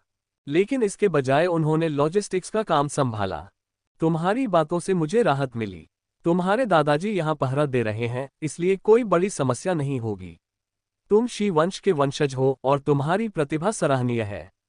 लेकिन ये कैसा अभिशाप युग है। हम सबने कुछ क्यों नहीं किया? मानव जाति का पूर्ण पतन हो चुका है, फिर भी तारामंडल की असंख्य जातियां युद्ध के लिए उतावली हैं। ये वाकई बेहद गुस्सा दिलाने वाला है। चिंता मत करो, इस काम को अच्छे से करो और बाद में तुम्हें बेहतर पद और इनाम मिल जाएंगे। राघव अपने बेटे को देखकर मुस्कुराया। उसकी गंभीर चोटों को धीरे धीरे ठीक होते देख उसने राहत की सांस ली और सिर हिलाया। वैसे मैंने कहीं सुना है कि पांची तलवार संप्रदाय में आपका एक मशहूर उपनाम है, कुछ अत्याचारी तलवार जैसा। क्या आप अत्याचारी तलवार चलाने में माहिर हैं? अचानक कुछ याद आने पर उसने अपनी भौहें ऊपर उठाईं। पांची तलवार संप्रदाय ने एक बार उन्हें सूचित किया था। कि उनके बेटे ने कभी वहां पढ़ाई की थी, और फिर उसने पूरे तारामंडल में दुश्मनों को मार गिराया, अंततः अपनी पीढ़ी का संत बन गया। उनके सामने जो व्यक्ति था, जो उसके बेटे का बड़ा भाई भी था, उसका एक प्रभावशाली उपनाम था, लेकिन अब वह अभी भी दिव्य शक्ति क्षेत्र में था। यह मामला कुछ असामान्य था। हाँ, यही होना चाहिए था, लेकिन ये जूनियर्स के बीच एक मजाक मात्र है। सीनियर्स, इसके बारे में बात करना काफी शर्मनाक है। पहले मुझे तलवारबाजी की कुछ ही तकनीकें आती थीं, इसलिए मेरी प्रशंसा होती थी। खैर, वह बात बीती बात है। अब मानव जाति उथल पुथल में है और मेरा जुनून यहीं टिका है। अगर मैं असंख्य जातियों को नहीं हराता तो मैं सचमुच कोई बड़ी सफलता हासिल नहीं कर सकता। मयूर ने थोड़ी अटपटी हंसी हंसी। सामने खड़े सभी संत आदरणीय और संत स्वामी थे, हर किसी का एक प्रभावशाली उपनाम था, और हर कोई कम से कम 1 लाख वर्षों से अजेय था, असाधारण शक्ति का धनी था, जो तारामंडलों को आसानी से नष्ट करने में सक्षम था। वह उनके साथ खड़ा होने लायक नहीं था। अब अपने उपनाम का जिक्र करना उसे हंसी का पात्र बना देगा। कितनी बड़ी महत्वाकांक्षा है। ऐसे में तो मुझे राहत मिली। आपके दादाजी यहाँ पहरा दे रहे हैं। संत स्वामियों के जमावड़े के बिना इस स्थान पर आक्रमण नहीं होना चाहिए। अर्जुन यहीं रहेगा। ये सुनकर राघव ने हल्का सा सिर हिलाया, फिर बगल में बैठी अपनी पत्नी की ओर देखा। उनकी निगाहें मिली और वे मुस्कुराए, फिर धीरे धीरे उनकी आकृतियां शून्य में विलीन हो गईं और अंत में पूरी तरह से गायब हो गईं। अपने बेटे की सुरक्षा सुनिश्चित करने के लिए उन्होंने अपनी चेतना का एक अंश ही यहाँ छोड़ा था। उन्हें इससे भी अधिक महत्वपूर्ण कार्य करने थे। चाहे वह रक्त नदी का संत स्वामी हो या तारा में आकाश की असंख्य जातियों के अन्य शक्तिशाली योद्धा, वे शायद मोर्चे पर लौट चुके हों। यदि वे समय रहते वापस नहीं लौटे और उनसे नहीं लड़े, तो मानव जाति का मोर्चा पूरी तरह से नष्ट हो सकता है। इसलिए वे किसी एक स्थान पर अधिक देर तक नहीं रुक सकते थे। अलविदा दो संत राजाओं। ये दृश्य देखकर मयूर स्वयं को प्रणाम करने से रोक नहीं पाया। दोनों संत राजा मानव जाति के सबसे शक्तिशाली प्राणी थे। अब जब उन्होंने उसे एक विलक्षण प्रतिभावान व्यक्ति की देखभाल का दायित्व सौंपा था, तो स्वाभाविक रूप से उसे अपना सर्वश्रेष्ठ प्रदर्शन करना था और उनकी अपेक्षाओं को निराश नहीं करना था। देखते ही देखते उसकी आंखें धीरे धीरे बंद हो गईं और उसके बगल में बैठे उसके दादाजी ने ये दृश्य देखा। वह आश्चर्यचकित हुए बिना नहीं रह सका। उसने अर्जुन को देखा, जो बिस्तर पर लेटा हुआ था और जिसका शरीर धीरे धीरे ठीक हो रहा था, और आश्चर्य से बोला, मैंने कभी कल्पना नहीं की थी कि कैओटिक ब्लेड सम्राट संत लोक में प्रवेश कर चुका है, और वह भी अभी हाल ही में नहीं। उसकी आभा से ही पता चलता है कि वह अब एक अत्यंत गहन स्तर पर है। उसके जैसा व्यक्ति तो अपने साथियों के बीच अजेय होना चाहिए था। अब जब वह इतनी बुरी तरह घायल हो गया है, तो मुझे आश्चर्य होता है कि उसे किसने चोट पहुंचाई। उसकी हड्डियां पूरी तरह चूर चूर हो गई हैं और उसकी आत्मा पर गहरा असर पड़ा है। ऐसी दयनीय स्थिति को सीधे देखना वास्तव में कठिन है। इतना ही नहीं, उसके शरीर पर न केवल उसके अपने नियम लागू हैं, बल्कि शत्रु के नियम भी लगातार उसे नष्ट कर रहे हैं। ओह नहीं, कुछ तो बहुत गड़बड़ है। ये नियम ब्लड रिवर सेंट लॉर्ड के प्रतीत होते हैं। मैंने उस गद्दार को बचपन में देखा था। क्या ऐसा हो सकता है कि उसने ब्लड रिवर सेंट लॉर्ड के साथ युद्ध किया हो? वो तो सचमुच एक संत है। संत भगवान आज ब्रह्मांड में सबसे शक्तिशाली प्राणी है। चाहे वह किसी भी प्रकार का संत हो, वे उनके सामने तुरंत ही नष्ट हो जाएंगे। कैओटिक ब्लेड सम्राट के पास अभी भी अमर और अविनाशी आभा क्यों है? वृद्ध संत विस्मय से भर उठे, उनकी आंखों में भय का भाव आ गया। इतने वर्षों में पहली बार उन्होंने किसी संत को इतनी दृढ़ जीवन शक्ति के साथ देखा था, इतनी कि उन्हें विश्वास ही नहीं हो रहा था कि उनके सामने बैठा व्यक्ति केवल संत लोक में ही है। और किसने सोचा होगा कि अर्जुन, जो उस समय तारामंडल में महज एक चींटी था, ऐसी अवस्था तक पहुंच जाएगा। महज 1 दशक से थोड़े ही समय में वह संत लोक में प्रवेश कर चुका है। हमारी पीढ़ी के अधिकांश लोग अभी भी दिव्य शक्ति क्षेत्र में होने चाहिए। उनमें से सबसे बलवान ही विधि क्षेत्र में प्रवेश कर चुके हैं। कितना भयानक राक्षस है। अध्याय 1057 अत्यंत खतरनाक सफलता। मयूर ने धीरे से अपने आप से कुछ बुदबुदाया, उसकी निगाहें बेहद जटिल थीं। वह इस शख्स के बारे में कुछ कह नहीं पा रहा था। दशकों पहले वह उसकी नजरों में भी नहीं आता था, लेकिन अब वह बेहद शक्तिशाली था। अब वह सिर्फ विश्व नियंत्रक क्षेत्र तक ही सीमित नहीं था, बल्कि अमर संत क्षेत्र में प्रवेश कर चुका था। ऐसे शख्स के सामने वह प्रतिस्पर्धा करने की हिम्मत भी नहीं कर पा रहा था। ओवरलॉर्ड स्वॉर्ड क्या? ये तो बस एक मजाक था। उसने खुद पर ही कटाक्ष किया, फिर अपने अधीनस्थों को कार्य सौंपने चला गया। मानव जाति इस समय एक खतरनाक स्थिति में थी और विभिन्न सैन्य शिविर एक पल के लिए भी रुक नहीं सकते थे। कुछ युद्ध के मैदान की ओर दौड़ पड़े, कुछ खुफिया जानकारी पहुंचाने के लिए पीछे चले गए और कुछ दुर्लभ खजाने की तस्करी करने लगे। उनका छोटा सैन्य शिविर भी इसका अपवाद नहीं था। और ऐसी स्थिति में वृद्ध संत की सहायता से उपस्थित प्रतिभाशाली व्यक्तियों ने अंततः अर्जुन को शून्य में स्थापित कर दिया, जहां एक संत संरचना मौजूद थी ताकि गंभीर रूप से घायल प्रतिभाशाली व्यक्ति की मौके पर ही मृत्यु न हो जाए। ये स्टेशन युद्ध क्षेत्र की अग्रिम पंक्ति पर स्थित था। हालांकि आमतौर पर कोई भी बलवान व्यक्ति यहाँ नहीं उतरता। शायद जरूरत पड़े, उन्हें इस व्यक्ति की अच्छी तरह से रक्षा करनी चाहिए और 2 संत राजाओं के मिशन को पूरा करना चाहिए। अगर इस स्थिति में उसकी जान भी चली जाती तब भी वह इस व्यक्ति की रक्षा करता। ... समय बीतता गया और पलक झपकते ही दर्जनों दिन गुजर गए। ब्लड रिवर पास में कई गद्दारों की मदद से तारा में आकाश की असंख्य जातियों ने अनगिनत शक्तिशाली प्राणियों को जन्म दिया था। वे लगातार मानव जाति का नरसंहार करते रहे, यहाँ तक कि उनके सुदूर अतीत में भी आक्रमण करते रहे, कभी कभी सैकड़ों खरबों जीवों को मार डालते थे और लगातार अपनी संख्या बढ़ाते रहते थे। देखते ही देखते अनगिनत भयंकर प्राणी प्रकट हुए और यह इसी अवधि के दौरान हुआ था। तारा में आकाश की असंख्य जातियों ने पूर्ण जवाबी हमला किया। परम पूज्य संत और संत स्वामी असीम शक्ति से प्रकट हुए, मानो सर्वोच्च देवता हों जिन्होंने ब्रह्मांड को हिलाकर रख दिया। मानव जाति की ओर से अनेक प्रतिभाशाली लोग थे, जिनमें से प्रत्येक राजा के स्तर का था।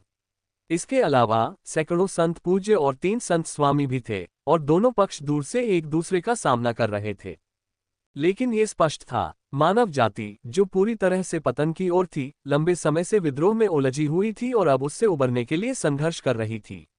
जो शक्तिशाली व्यक्ति मूल रूप से अग्रिम मोर्चे पर थे, वे पहले ही गद्दारों का मुकाबला करने के लिए पीछे हट चुके थे।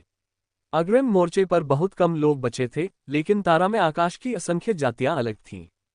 उनका इरादा सचमुच मानव जाति का सफाया करने का था और वे लगभग अपनी पूरी जाति की ताकत का इस्तेमाल कर रहे थे। उनके साथ अन्य जातियां भी जुड़ गई थीं जो मानव जाति पर संयुक्त रूप से हमला करने के लिए उनके साथ शामिल हो गई थीं और मानव जाति को पूरी तरह से अलग करने की तैयारी में थीं। मोर्चे पर 1000 से अधिक परग्रही जाति के संत पहले से ही मौजूद थे।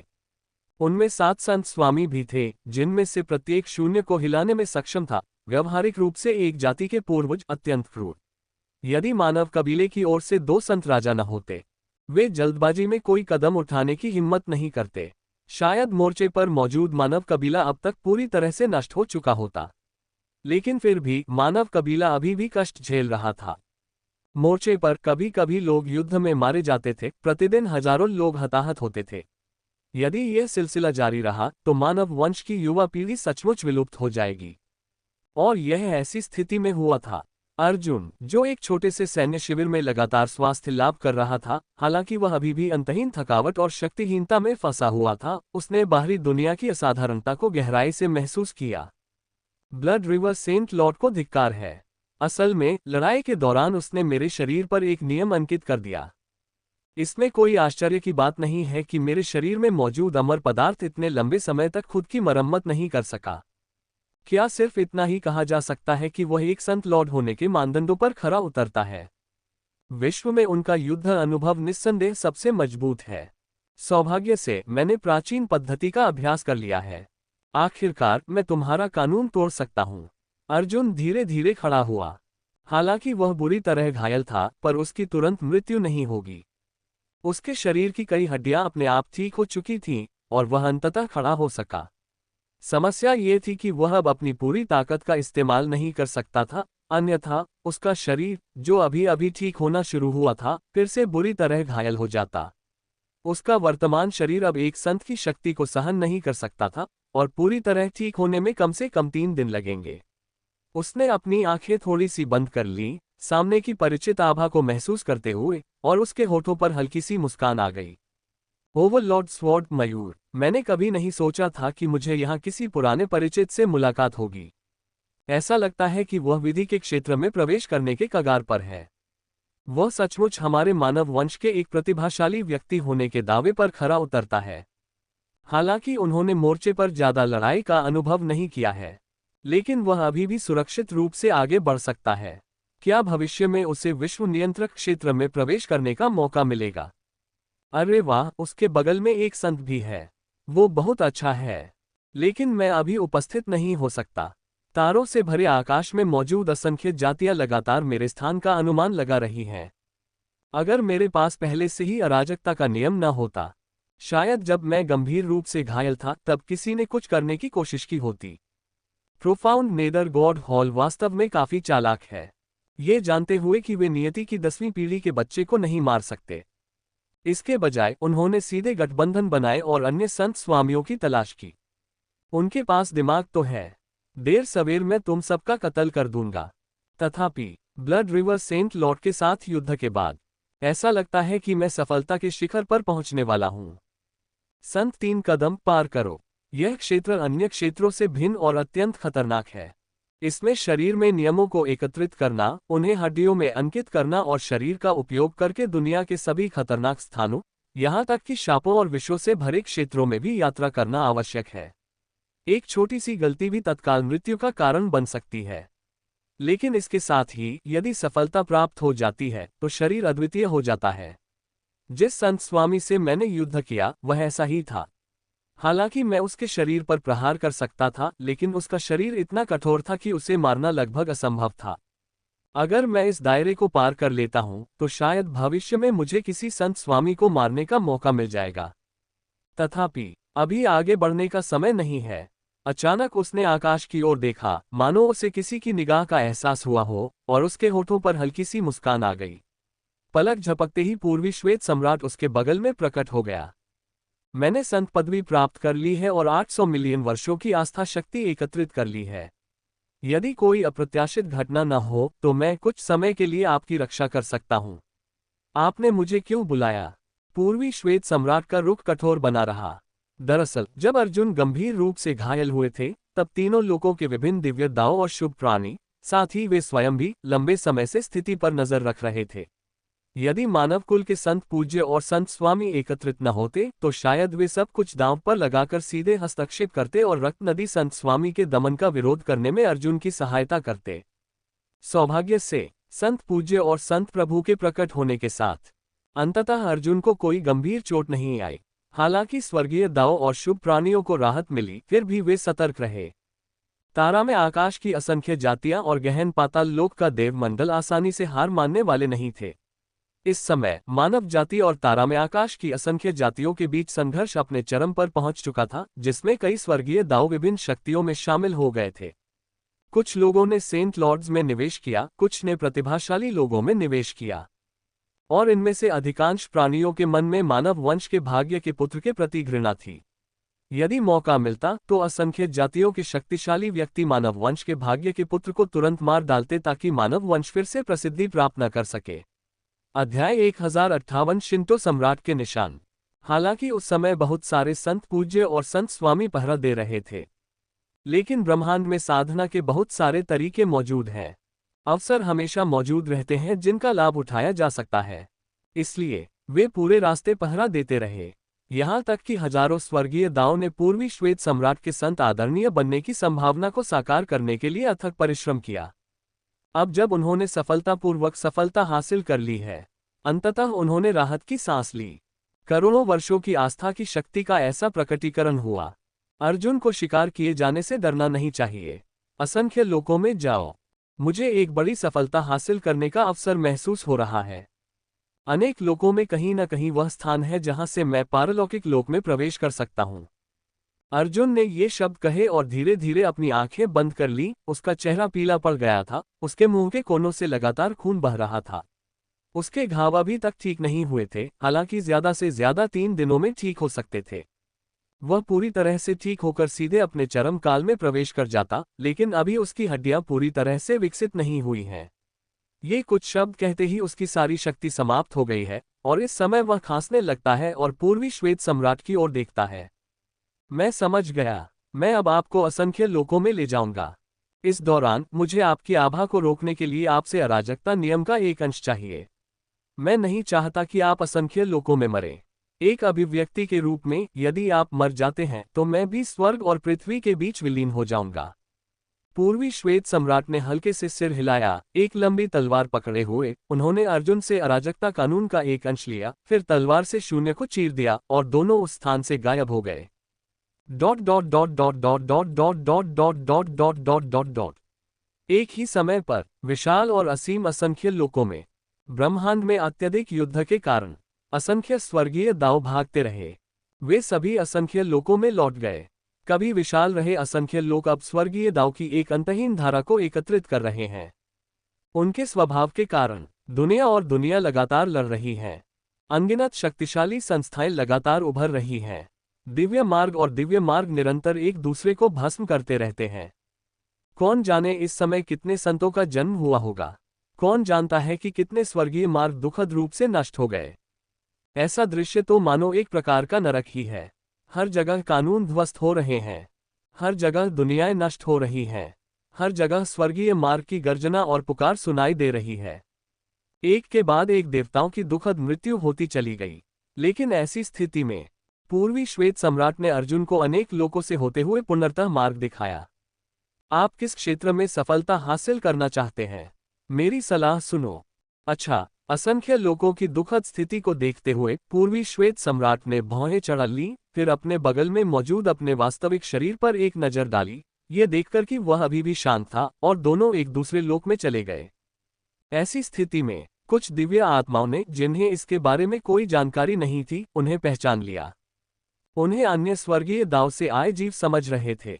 वे तुरंत अपने सामने मौजूद चींटियों को मारना चाहते थे, लेकिन उन्हें इसकी उम्मीद नहीं थी। पूर्वी श्वेत सम्राट का अहंकार इतना प्रबल था कि उसने एक ही तलवार से एक उच्च स्वर्गीय दाव को मार गिराया, और कई स्वर्गीय दाव की स्तब्ध निगाहों के बीच वे बिना कोई निशान छोड़े, बिना रुके वहां से चले गए। आधे दिन बाद अर्जुन ने एक विशाल और असीम गर्म दुनिया की ओर इशारा करते हुए कहा, इसमें प्रवेश करो। ये देखकर पूर्वी श्वेत सम्राट का हृदय व्याकुल हो उठा। उन्होंने हल्का सा सिर हिलाया और उसमें प्रवेश किया, लेकिन प्रवेश करते ही उन्हें एक अत्यंत भयानक गर्मी की लहर महसूस हुई। उन्होंने थोड़ा सा भौहें सिकुड़ी और देखा कि इस दुनिया में अभी भी जीवित प्राणी मौजूद हैं। हालांकि उनमें से अधिकांश तारा में आकाश की असंख्य नस्लों और अत्यंत विचित्र ऊर्जा निकायों के थे, फिर भी ऐसा प्रतीत होता था कि इसमें कई मनुष्य अभी भी पनप रहे हैं, और यहाँ तक कि प्रौद्योगिकी भी मौजूद है। हालांकि वे अभी अधिकतम अंतरतारकीय युद्धपोत ही बना सकते हैं। बस इतना ही है। उनमें से सबसे शक्तिशाली केवल विधि क्षेत्र में ही है। इस प्रकार की दुनिया असंख्य लोकों में आम बात है। वातावरण बहुत कठोर है। इसे देखना सचमुच असहनीय है। यहाँ क्यों? पूर्वी श्वेत सम्राट ने आश्चर्य से पूछा। रेत के तूफानों और लगातार फटते ज्वालामुखियों से भरी दुनिया को देखते हुए उसका शरीर दिव्य प्रकाश से दमक उठा, जिससे धूल उस पर गिरने से रुक गई, और वह थोड़ी सी अवमानना के साथ पूछे बिना नहीं रह सका। ये दुनिया अब कई स्वर्गीय दाव की दृष्टि में एक उजाड़ भूमि है। वे इसे नापसंद करते हैं और इसे खाने की उनकी कोई योजना भी नहीं है। लेकिन आपको पता होना चाहिए, इस दुनिया का एक नाम है। इसका नाम स्कारलेट सन है। ये शब्द सुनते ही पूर्वी श्वेत सम्राट आश्चर्यचकित रह गए और अविश्वास भरी निगाहों से इस दुनिया को देखने लगे। जैसा कि उम्मीद थी, ये दुनिया वाकई विशाल है, जिसका भूभाग बहुत बड़ा है। इतना ही नहीं, ऊपरी लोकों की तुलना में इस दुनिया में कई दुर्लभ सामग्रियां और दिव्य खजाने मौजूद प्रतीत होते हैं।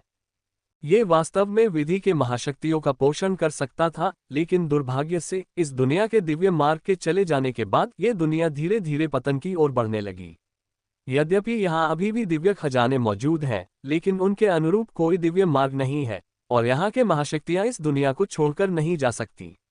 अंततः साधना पद्धतियाँ पूरी तरह से लुप्त हो गईं, और शेष जातियां प्रौद्योगिकी में विशेषज्ञता हासिल करने लगीं।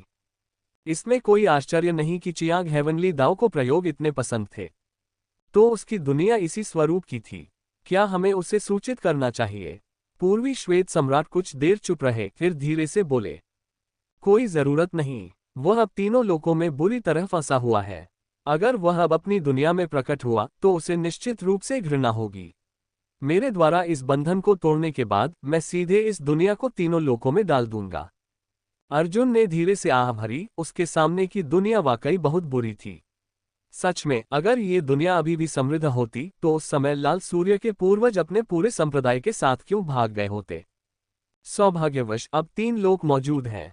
इस दुनिया को तीनों लोकों में समाहित करने से शायद इसका पुनर्जीवन हो सके। अपने चरम पर वापस लौटें। आखिरकार यह कोई बड़ी समस्या नहीं है। वह और पूर्वी श्वेत सम्राट उस भूमि पर उतरे। लेकिन इस समय निर्जन भूमि अचानक आस्था की शक्ति से भर उठी। पूर्वी श्वेत सम्राट और अर्जुन ये देखकर आश्चर्यचकित रह गए। उन्होंने एक साथ ऊपर देखा तो उन्हें आकाश में एक विशाल आकृति प्रकट हुई। उन्होंने शाही वस्त्र धारण किया हुआ था, सिर पर स्वर्ग तक पहुंचने वाला मुकुट था जो अत्यंत प्रभावशाली था। इस समय वे संसार को दया भरी दृष्टि से देख रहे थे और उनके चरणों में अनगिनत जीव निरंतर प्रणाम कर रहे थे। वे शायद दिव्य दाव, स्वर्गीय सम्राट जैसा कुछ चिल्ला रहे थे। बहुत सारी आवाजें थीं, वहां बहुत शोर था। वह आकृति हजारों साल पहले की प्रतीत होती थी। उनके सामने खड़ी आकृति वास्तविक नहीं थी, लेकिन उसने अपनी दृष्टि पूर्वी श्वेत सम्राट और अर्जुन की ओर घुमाए और उसके होठों पर हल्की सी मुस्कान आ गई। आखिरकार हमें यह मिल गया, वास्तविक शरीर, पूर्वी श्वेत सम्राट, वह सुराग जो मैंने हजारों साल पहले छोड़ा था। यह सुनकर पूर्वी श्वेत सम्राट चौंक गया। उसे विश्वास नहीं हो रहा था कि दिव्य दाव के सम्राट अभी भी इस संसार में विद्यमान हैं। उस समय वे केवल राजा स्तर पर थे। यद्यपि उनके शरीर में करोड़ों वर्षों की आस्था शक्ति समाहित थी, फिर भी मानव जाति उस समय विलुप्त होने के कगार पर थी। राजा स्तर के व्यक्ति को तो शक्ति का भंडार कहा जा सकता है और उन्हें सभी जीवित प्राणियों की रक्षा करनी होती है। एक साधारण राजा तो कुछ हजार वर्षों में ही युद्ध में मर जाता है। अब वह एक छवि छोड़ गया है। क्या होगा अगर वह अभी भी दुनिया में मौजूद हो? अगर ऐसा है तो जब अर्जुन कमजोर था तो उसने उसकी मदद क्यों नहीं की? वह जल्दी से सभी से क्यों नहीं मिला? इसके बजाय उसने एक ऐसा सुराग छोड़ दिया जिसकी कोई आवश्यकता नहीं थी। बहुत ही संदिग्ध। अध्याय 1059। वे सभी जीव जो तीनों लोकों में विश्वास रखते हैं। पूर्वी श्वेत सम्राट तुरंत अपने वास्तविक स्वरूप के सामने खड़ा हो गया और ठंडे स्वर में पूछा, तुम कहाँ हो? हजारों वर्ष बीत चुके हैं और मानव जाति पुनरुद्धार के दौर में प्रवेश कर चुकी है, लेकिन तारा में आकाश की असंख्य जातियां मानव जाति के एक बार फिर अपने चरम पर पहुंचने को लेकर आशंकित हैं और युद्ध अकल्पनीय हद तक तीव्र हो गया है। आपको वापस लौटना होगा और संत लोक में प्रवेश करना होगा, अन्यथा मेरा असली स्वरूप बहुत बड़े खतरे में होगा। तुम वापस क्यों नहीं आओगे? ये सुनकर दिव्य दाव स्वर्गीय सम्राट ने अपनी भौहें थोड़ी ऊपर उठाईं। जवाब देने के बजाय उन्होंने जमीन पर अचानक प्रकट हुए शिशु की ओर इशारा करते हुए कहा, ये रक्त स्वर्ण युवा स्वामी का पुनर्जन्मित शरीर है। संयोगवश उनका पुनर्जन्म इस दुनिया में हुआ। मैंने जो तरीके अपनाए हैं उनसे वह पकड़ा गया है। उसे सुधार के लिए पुनर्जन्म के चक्र में डाला जा सकता है। उनकी योग्यता वाकई अच्छी है। वह हमारे अधीन एक महान सेनापति बन सकता है।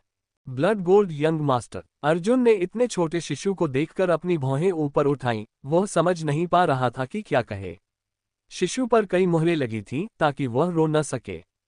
ये सचमुच वही है, उसकी आत्मा में अंकित शारीरिक छवि गलत नहीं हो सकती।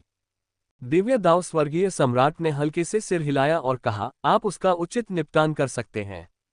ये कहते हुए भी उनका भावपूर्ण रवैया बरकरार रहा, मानो वे सचमुच कोई दिव्य राजा हों, एकदम निर्मल। लेकिन ये दृश्य देखकर पूर्वी श्वेत सम्राट खुद को रोक नहीं पाए। हालांकि वे कठोर थे, लेकिन वे अंततः जानते थे कि दिव्य दाव स्वर्गीय सम्राट किस प्रकार के व्यक्ति हैं, और उन्होंने तुरंत तिरस्कार पूर्वक कहा, ठीक है, दिखावा करना बंद करो। इस निर्मम घमंड का क्या मतलब? ये नाटक केवल तुम्हारे अनुयायियों के लिए है। हम सब एक हैं, इस तरह दिखावा करने का कोई फायदा नहीं है। ये सुनकर दिव्य दाव स्वर्गीय सम्राट थोड़ा चौंक गए, फिर हंसे बिना नहीं रह सके और बोले, सचमुच मुझे दिखावा करने की आदत हो गई है। ये हजारों वर्षों से ऐसा ही चल रहा है। लेकिन मैं आपको बता दूं, किसने कहा कि मैं अपने वास्तविक स्वरूप की सहायता नहीं करता? अतीत में मैं चरम तारा जुड़वां संतों में से एक था। क्या आपको सच में लगता है कि गुप्त लोक आकाश से गिरते हैं? इसके अलावा आपकी नज़र में ट्विन सेंस को केवल वर्ल्ड कंट्रोलर ही होना चाहिए, है ना? जब मानव जाति विलुप्त होने के कगार पर थी, क्या उनमें स्वर्गीय मार्ग को ग्रहण करने की इतनी शक्ति थी? आपके सपनों में उस समय जब एक संत मेरा पीछा कर रहा था तो मैंने लापरवाही से उसे पकड़ लिया। अन्यथा आपका क्या विचार था? और ट्विन सेंस की प्रणाली मेरे वास्तविक स्वरूप के समान क्यों है? क्या तुम इसके बारे में नहीं सोचते? वह अपनी हंसी को रोक नहीं पाया और बगल में धीरे से कुछ बुदबुदाया। तुम बदमाश हो। अर्जुन अब और बर्दाश्त नहीं कर सका। हालांकि सामने वाला व्यक्ति वही था, पर इतना घमंड तो अर्जुन में नहीं था। और खुद को वरिष्ठ कहना, ये कैसी बेतुकी बात थी। तो आप उस समय मरे नहीं थे। तुम पहले क्यों नहीं लौटे? अगर तुमने तब मदद की होती, शायद यह इतना मुश्किल नहीं होता। आप इस समय किस क्षेत्र में हैं? क्या आपने अपना विश्वास पुनः प्राप्त कर लिया है? क्या आप प्राचीन पद्धति का पालन कर रहे हैं? पूर्वी श्वेत सम्राट ने भौहें चढ़ा ली और दोबारा पूछने से खुद को रोक नहीं पाया। मैंने प्राचीन विधि का अभ्यास किया, लेकिन मैं अपने वास्तविक स्वरूप जितना क्रूर नहीं हूं। प्राचीन विधि अप्रभावी हो चुकी थी और बाद में मैं आस्था की विधि पर लौट आया। हजारों वर्षों तक मैंने दर्जनों लोगों पर शासन किया, निरंतर आस्था अर्जित की और अंततः संत लोक में प्रवेश किया। अब मैंने अपनी आत्म जागरूकता का एक अंश यहाँ छोड़ा है ताकि आपको सूचित कर सकूं कि मैं पहले से ही फंसा हुआ हूं। यदि संभव हो तो आशा है कि आप मुझे बचा लेंगे। और मेरे दर्जनों लोगों के सभी विभिन्न दिव्य खजाने यहाँ एकत्रित कर इस लोक के केंद्र में रखे गए हैं। इतना ही नहीं, यहाँ अनेक अभिशाप भी विद्यमान हैं। मेरे अनुमान के अनुसार जब मेरा वास्तविक स्वरूप इस स्थान को पाएगा तो वह एक अभूतपूर्व सफलता के कगार पर होगा और अभिशापों का प्रत्यक्ष उपयोग करके संत लोक के तीसरे चरण में प्रवेश कर सकेगा। दिव्य दाव के सम्राट ने धीमी आवाज में कहा, उनकी आंखों में थोड़ी सी बेचैनी झलक रही थी। लाखों वर्षों के युद्ध के बाद वे कई बार बाल बाल बचे थे। अगर एक शक्तिशाली शत्रु के साथ अंतिम युद्ध न हुआ होता तो शायद वे आज भी तारों भरे आकाश में विचरण कर रहे होते। आखिर वे अपनी चेतना का एक अंश छोड़कर चुपचाप क्यों गायब हो गए? तो बात कुछ ऐसी है। पूर्वी श्वेत सम्राट की भौहें थोड़ी सिकुड़ गईं। उन्होंने अपने पैरों के नीचे स्थित कोर को देखा, फिर दिव्य दाव स्वर्गीय सम्राट को देखा और अनजाने में पूछा, आप इस समय कहाँ सील हैं? क्या आप हमें बता सकते हैं?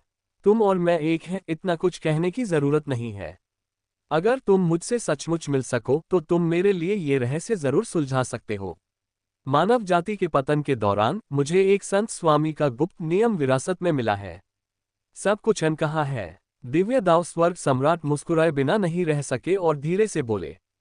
ये सुनकर पूर्वी श्वेत सम्राट और अर्जुन ने एक दूसरे की ओर देखा, लेकिन कुछ नहीं कहा।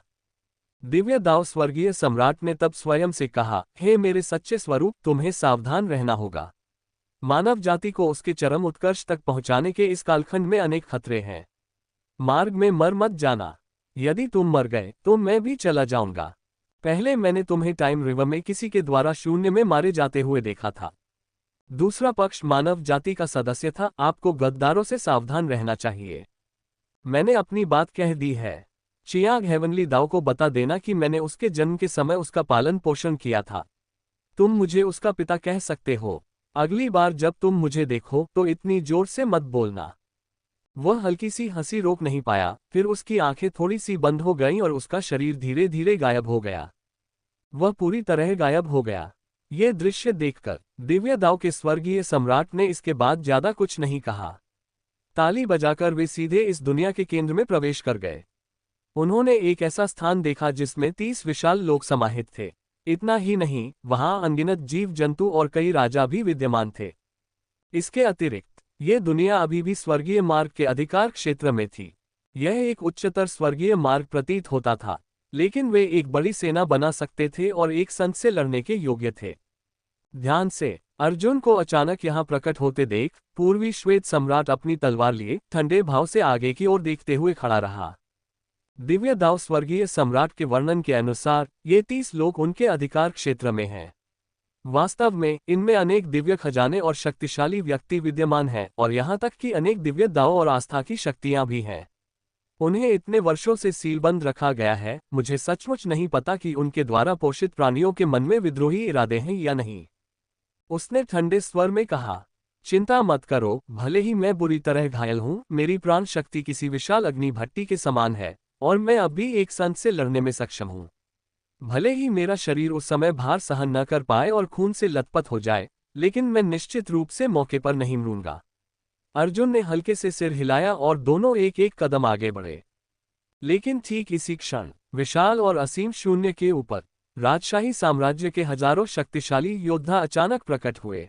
इनमें तारा में आकाश की असंख्य नस्लें और साथ ही मानव जाति के कई सदस्य भी शामिल थे। उनमें से प्रत्येक से एक बर्बर और उदासीन आभा निकल रही थी, मानो वे किसी दूसरी दुनिया की लंबी नींद से अभी अभी जागे हों। यद्यपि उनकी हत्या करने की इच्छा चरम पर थी, फिर भी उनके शरीर अकड़े हुए थे। वहां कौन जाएगा? तुम्हारी हिम्मत कैसे हुई दिव्य दाव स्वर्गीय सम्राट के अधिकार क्षेत्र में घुसपैठ करने की? एक और कदम और हम हमला करेंगे। उनकी जीवन शक्ति इंद्रधनुष की तरह उमड़ रही थी, एकदम ठंडी, लेकिन जैसे ही वे बोले, वे सब एक साथ मिलकर एक विशाल पंक्ति में खड़े हो गए। उनके पीछे 10,000 झांक की शक्ति वाला एक प्रेत प्रकट हुआ, जो किसी संत की शक्ति का प्रदर्शन कर रहा था। आक्रमण न करें। नमस्कार अराजक ब्लेड सम्राट। सामना हो पूर्वी श्वेत सम्राट। अध्याय 1060 अमरता का मंत्र। जैसे ही अनेक सम्राट और शक्तिशाली योद्धा विभिन्न जादुई खजाने लिए और युद्ध संरचनाएं बनाते हुए शून्य में प्रकट हुए, जिनका उद्देश्य उस क्षेत्र पर जबरदस्ती कब्जा करना था, तभी अचानक शून्य में 30 दिव्य दाव प्रकट हुए। वे सभी सफेद बालों वाले बूढ़े व्यक्ति थे, जो दयालुता का भाव प्रकट कर रहे थे, लेकिन अब वे जल्दी में पहुंचे और बोले, प्रणाम दोनों सज्जनों। ये सुनकर पूर्वी श्वेत सम्राट और अर्जुन आश्चर्यचकित होकर एक दूसरे को देखने लगे।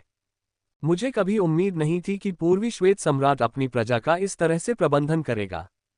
हजारों साल बीत गए, फिर भी किसी ने उसके साथ विश्वासघात नहीं किया।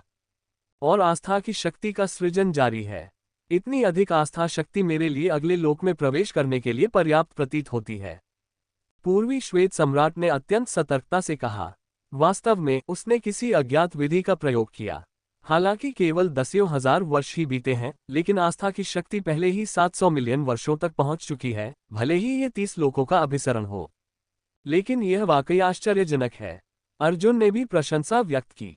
केवल इसी क्षण अंततः उन्होंने अपनी निगाहें अपने सामने खड़े सतर्क योद्धाओं और 30 दिव्य दावों पर टिका दी और उनके चेहरे पर हल्की मुस्कान आ गई। वास्तव में, हालांकि वे सतर्क थे, लेकिन अगर दोनों पक्षों के बीच सचमुच युद्ध होता, तो पूर्वी श्वेत सम्राट की ही जीत निश्चित थी। एक सच्चे संत के रूप में उनकी युद्ध शक्ति अद्वितीय है और वे तलवारबाजी में विशेष रूप से निपुण हैं, जो अपने सामने आने वाली हर चीज को काट डालने में सक्षम है। इसलिए उनके मन में कोई अधिक गंभीरता नहीं थी। आपने डिवाइन दाव हेवनली एम्परर का जिक्र किया। जाते समय उसने तुमसे क्या कहा? तुम्हें हमारे नाम कैसे पता है? पूर्वी श्वेत सम्राट ने अपने सामने उपस्थित सम्राटों, शक्तिशाली व्यक्तियों और स्वर्गीय दाव को उत्सुकता से देखा और प्रश्न पूछने से खुद को रोक नहीं पाए। दिव्य दाव स्वर्गीय सम्राट ने एक बार कहा था कि उनके जाने के बाद अधिकतम दसियों हजार वर्षों के भीतर सर्वोच्च अराजक ब्लेड सम्राट और पूर्वी श्वेत सम्राट हमें 3 लोकों में ले जाएंगे। हम यहाँ इंतजार कर रहे थे। हमारा उद्देश्य क्योटिक ब्लेड सम्राट और पूर्वी श्वेत सम्राट के प्रकट होने की प्रतीक्षा करना है। अब आखिरकार दोनों सज्जन प्रकट हो गए हैं। हम आपके अनुयायी हैं, सदा तीनों लोकों के देवताओं का अनुसरण करते हुए। अब हम अपने हाथ में मौजूद सब कुछ आपको सौंपते हैं। 30 स्वर्गीय दाव ने उन्मादपूर्वक कहा। इतना ही नहीं, उनके पीछे मौजूद कई राजा, जो पहले ही ठीक हो चुके थे, वे भी इसी तरह थे। प्रत्येक पूर्वी श्वेत सम्राट और अराजक ब्लेड सम्राट को उत्साह से देख रहे थे, उनके शरीर रोमांच से कांप रहे थे। ये दृश्य देखकर अर्जुन और पूर्वी श्वेत सम्राट ने कुछ गड़बड़ महसूस करते हुए अपनी भौहें सिकोड़ी। तुम यहाँ हजारों सालों से इंतजार कर रहे हो। इस दौरान क्या किसी ने आक्रमण नहीं किया? बेशक ऐसे लोग हुए हैं, लेकिन बिना किसी अपवाद के वे सभी हमारे हाथों मारे गए। कुछ शक्तिशाली स्वर्गीय दाव थे जो बाहरी दुनिया को निगलना चाहते थे, और हमने मिलकर उन्हें वहीं कुचल दिया। अब उनके शव इस दुनिया के नीचे ढेर हो चुके हैं, तीनों लोकों के विभिन्न सज्जनों द्वारा उपभोग के लिए तैयार। ये सुनकर स्वर्गीय दावों के समूह ने हल्के से सिर हिलाया। पूर्वी श्वेत सम्राट के पास कहने के लिए और कुछ नहीं था। वह जानता था कि अर्जुन ने स्वर्गीय दाव और शुभ प्राणी को इस दृश्य को देखने की अनुमति दे दी है, इसलिए उसने तुरंत हल्का सा सिर हिलाया और उन्हें तुरंत तीनों लोकों में भेज दिया। अनेक शुभ प्राणियों और दिव्य सिद्धांतों द्वारा शासित होना। शून्य में एक विशाल प्रकाश द्वार प्रकट होने का एहसास हुआ।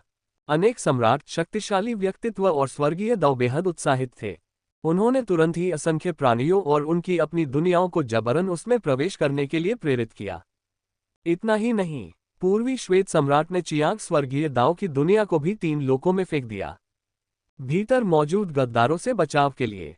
जब तक कोई रोशनी वाले दरवाजे से अंदर कदम रखता है, अपवाद के बिना उन सबका जीवन अर्जुन के हाथों में आ गया था, चाहे वे कितने भी शक्तिशाली क्यों न हो।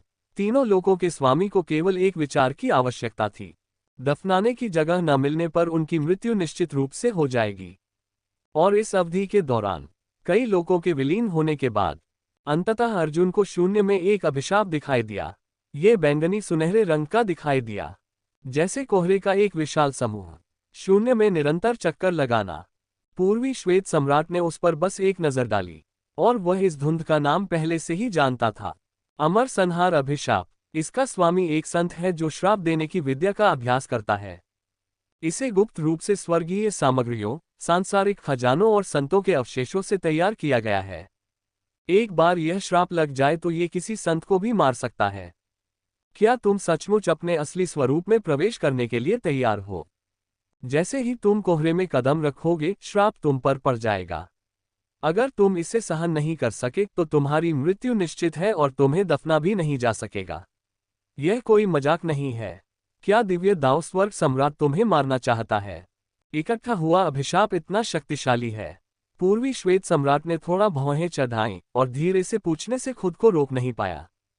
यही एकमात्र उपाय है। संत का पारंगत होना शरीर के भीतर मौजूद अमर और अविनाशी तत्व को मजबूत करने, शरीर की शक्ति को बढ़ाने के लिए है। यदि मैं इस अभिशाप को सहन कर सकता हूं, तो शायद भविष्य में मेरा शरीर अद्वितीय हो जाएगा। अगर मैं इसका सामना नहीं कर सका, तो परम अधोलोक के देवमंडल के संत स्वामी निश्चित रूप से जल्द ही आक्रमण करेंगे। मैं फिर भी बिना दफन स्थान के ही मर जाऊंगा। चलो इस पर दांव लगाते हैं। इतना ही नहीं, दिव्य दाव, स्वर्गीय सम्राट और हम एक ही हैं। कौन खुद को नुकसान पहुंचाएगा? अर्जुन के होठों पर हल्की सी मुस्कान आए और फिर वह शांति से उसमें प्रवेश कर गया।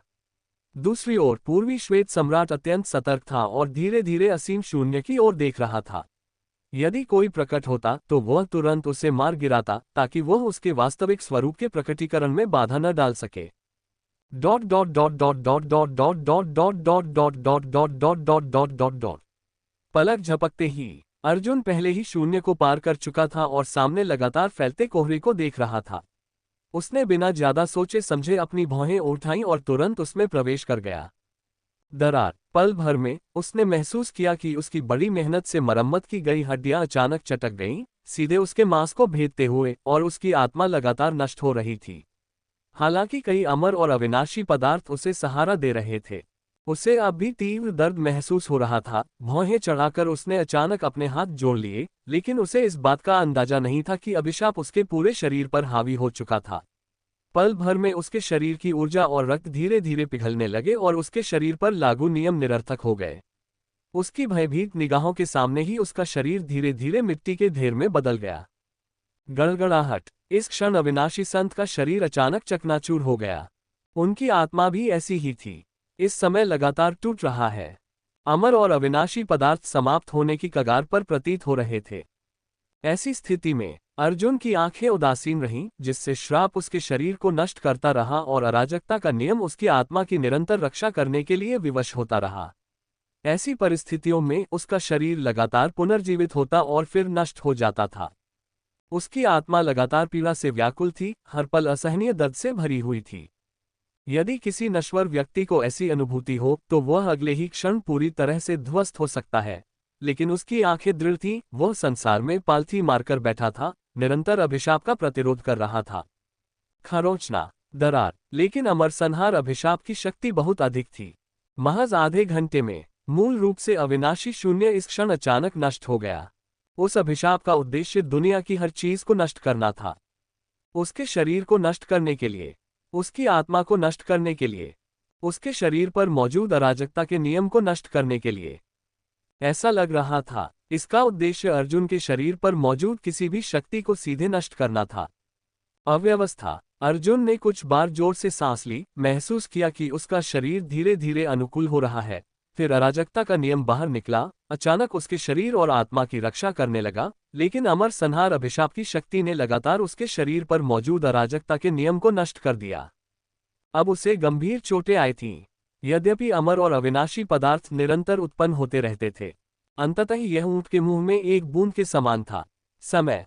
नाजुक क्षण में उसने अपने हाथ जोड़कर समय की शक्ति से अमर संहार अभिशाप को दबा दिया और लाखों वर्षों में उसे क्षीण करने का इरादा किया, लेकिन उसने कभी नहीं सोचा था कि यह एक शाश्वत, अविनाशी शक्ति की तरह उसके शरीर पर निरंतर प्रहार करता रहेगा। चाहे कितना भी समय बीत जाए, 1000 वर्ष, 10,000 वर्ष या यहाँ तक कि 1 करोड़ वर्ष, अमर संहार अभिशाप अप्रभावित रहा और कई गुना अधिक मजबूत होकर उसकी हड्डियों को लगातार नष्ट करता रहा। ये बहुत शक्तिशाली है। क्या इस तरह के अभिशाप पर महज संत ही शोध कर सकते हैं?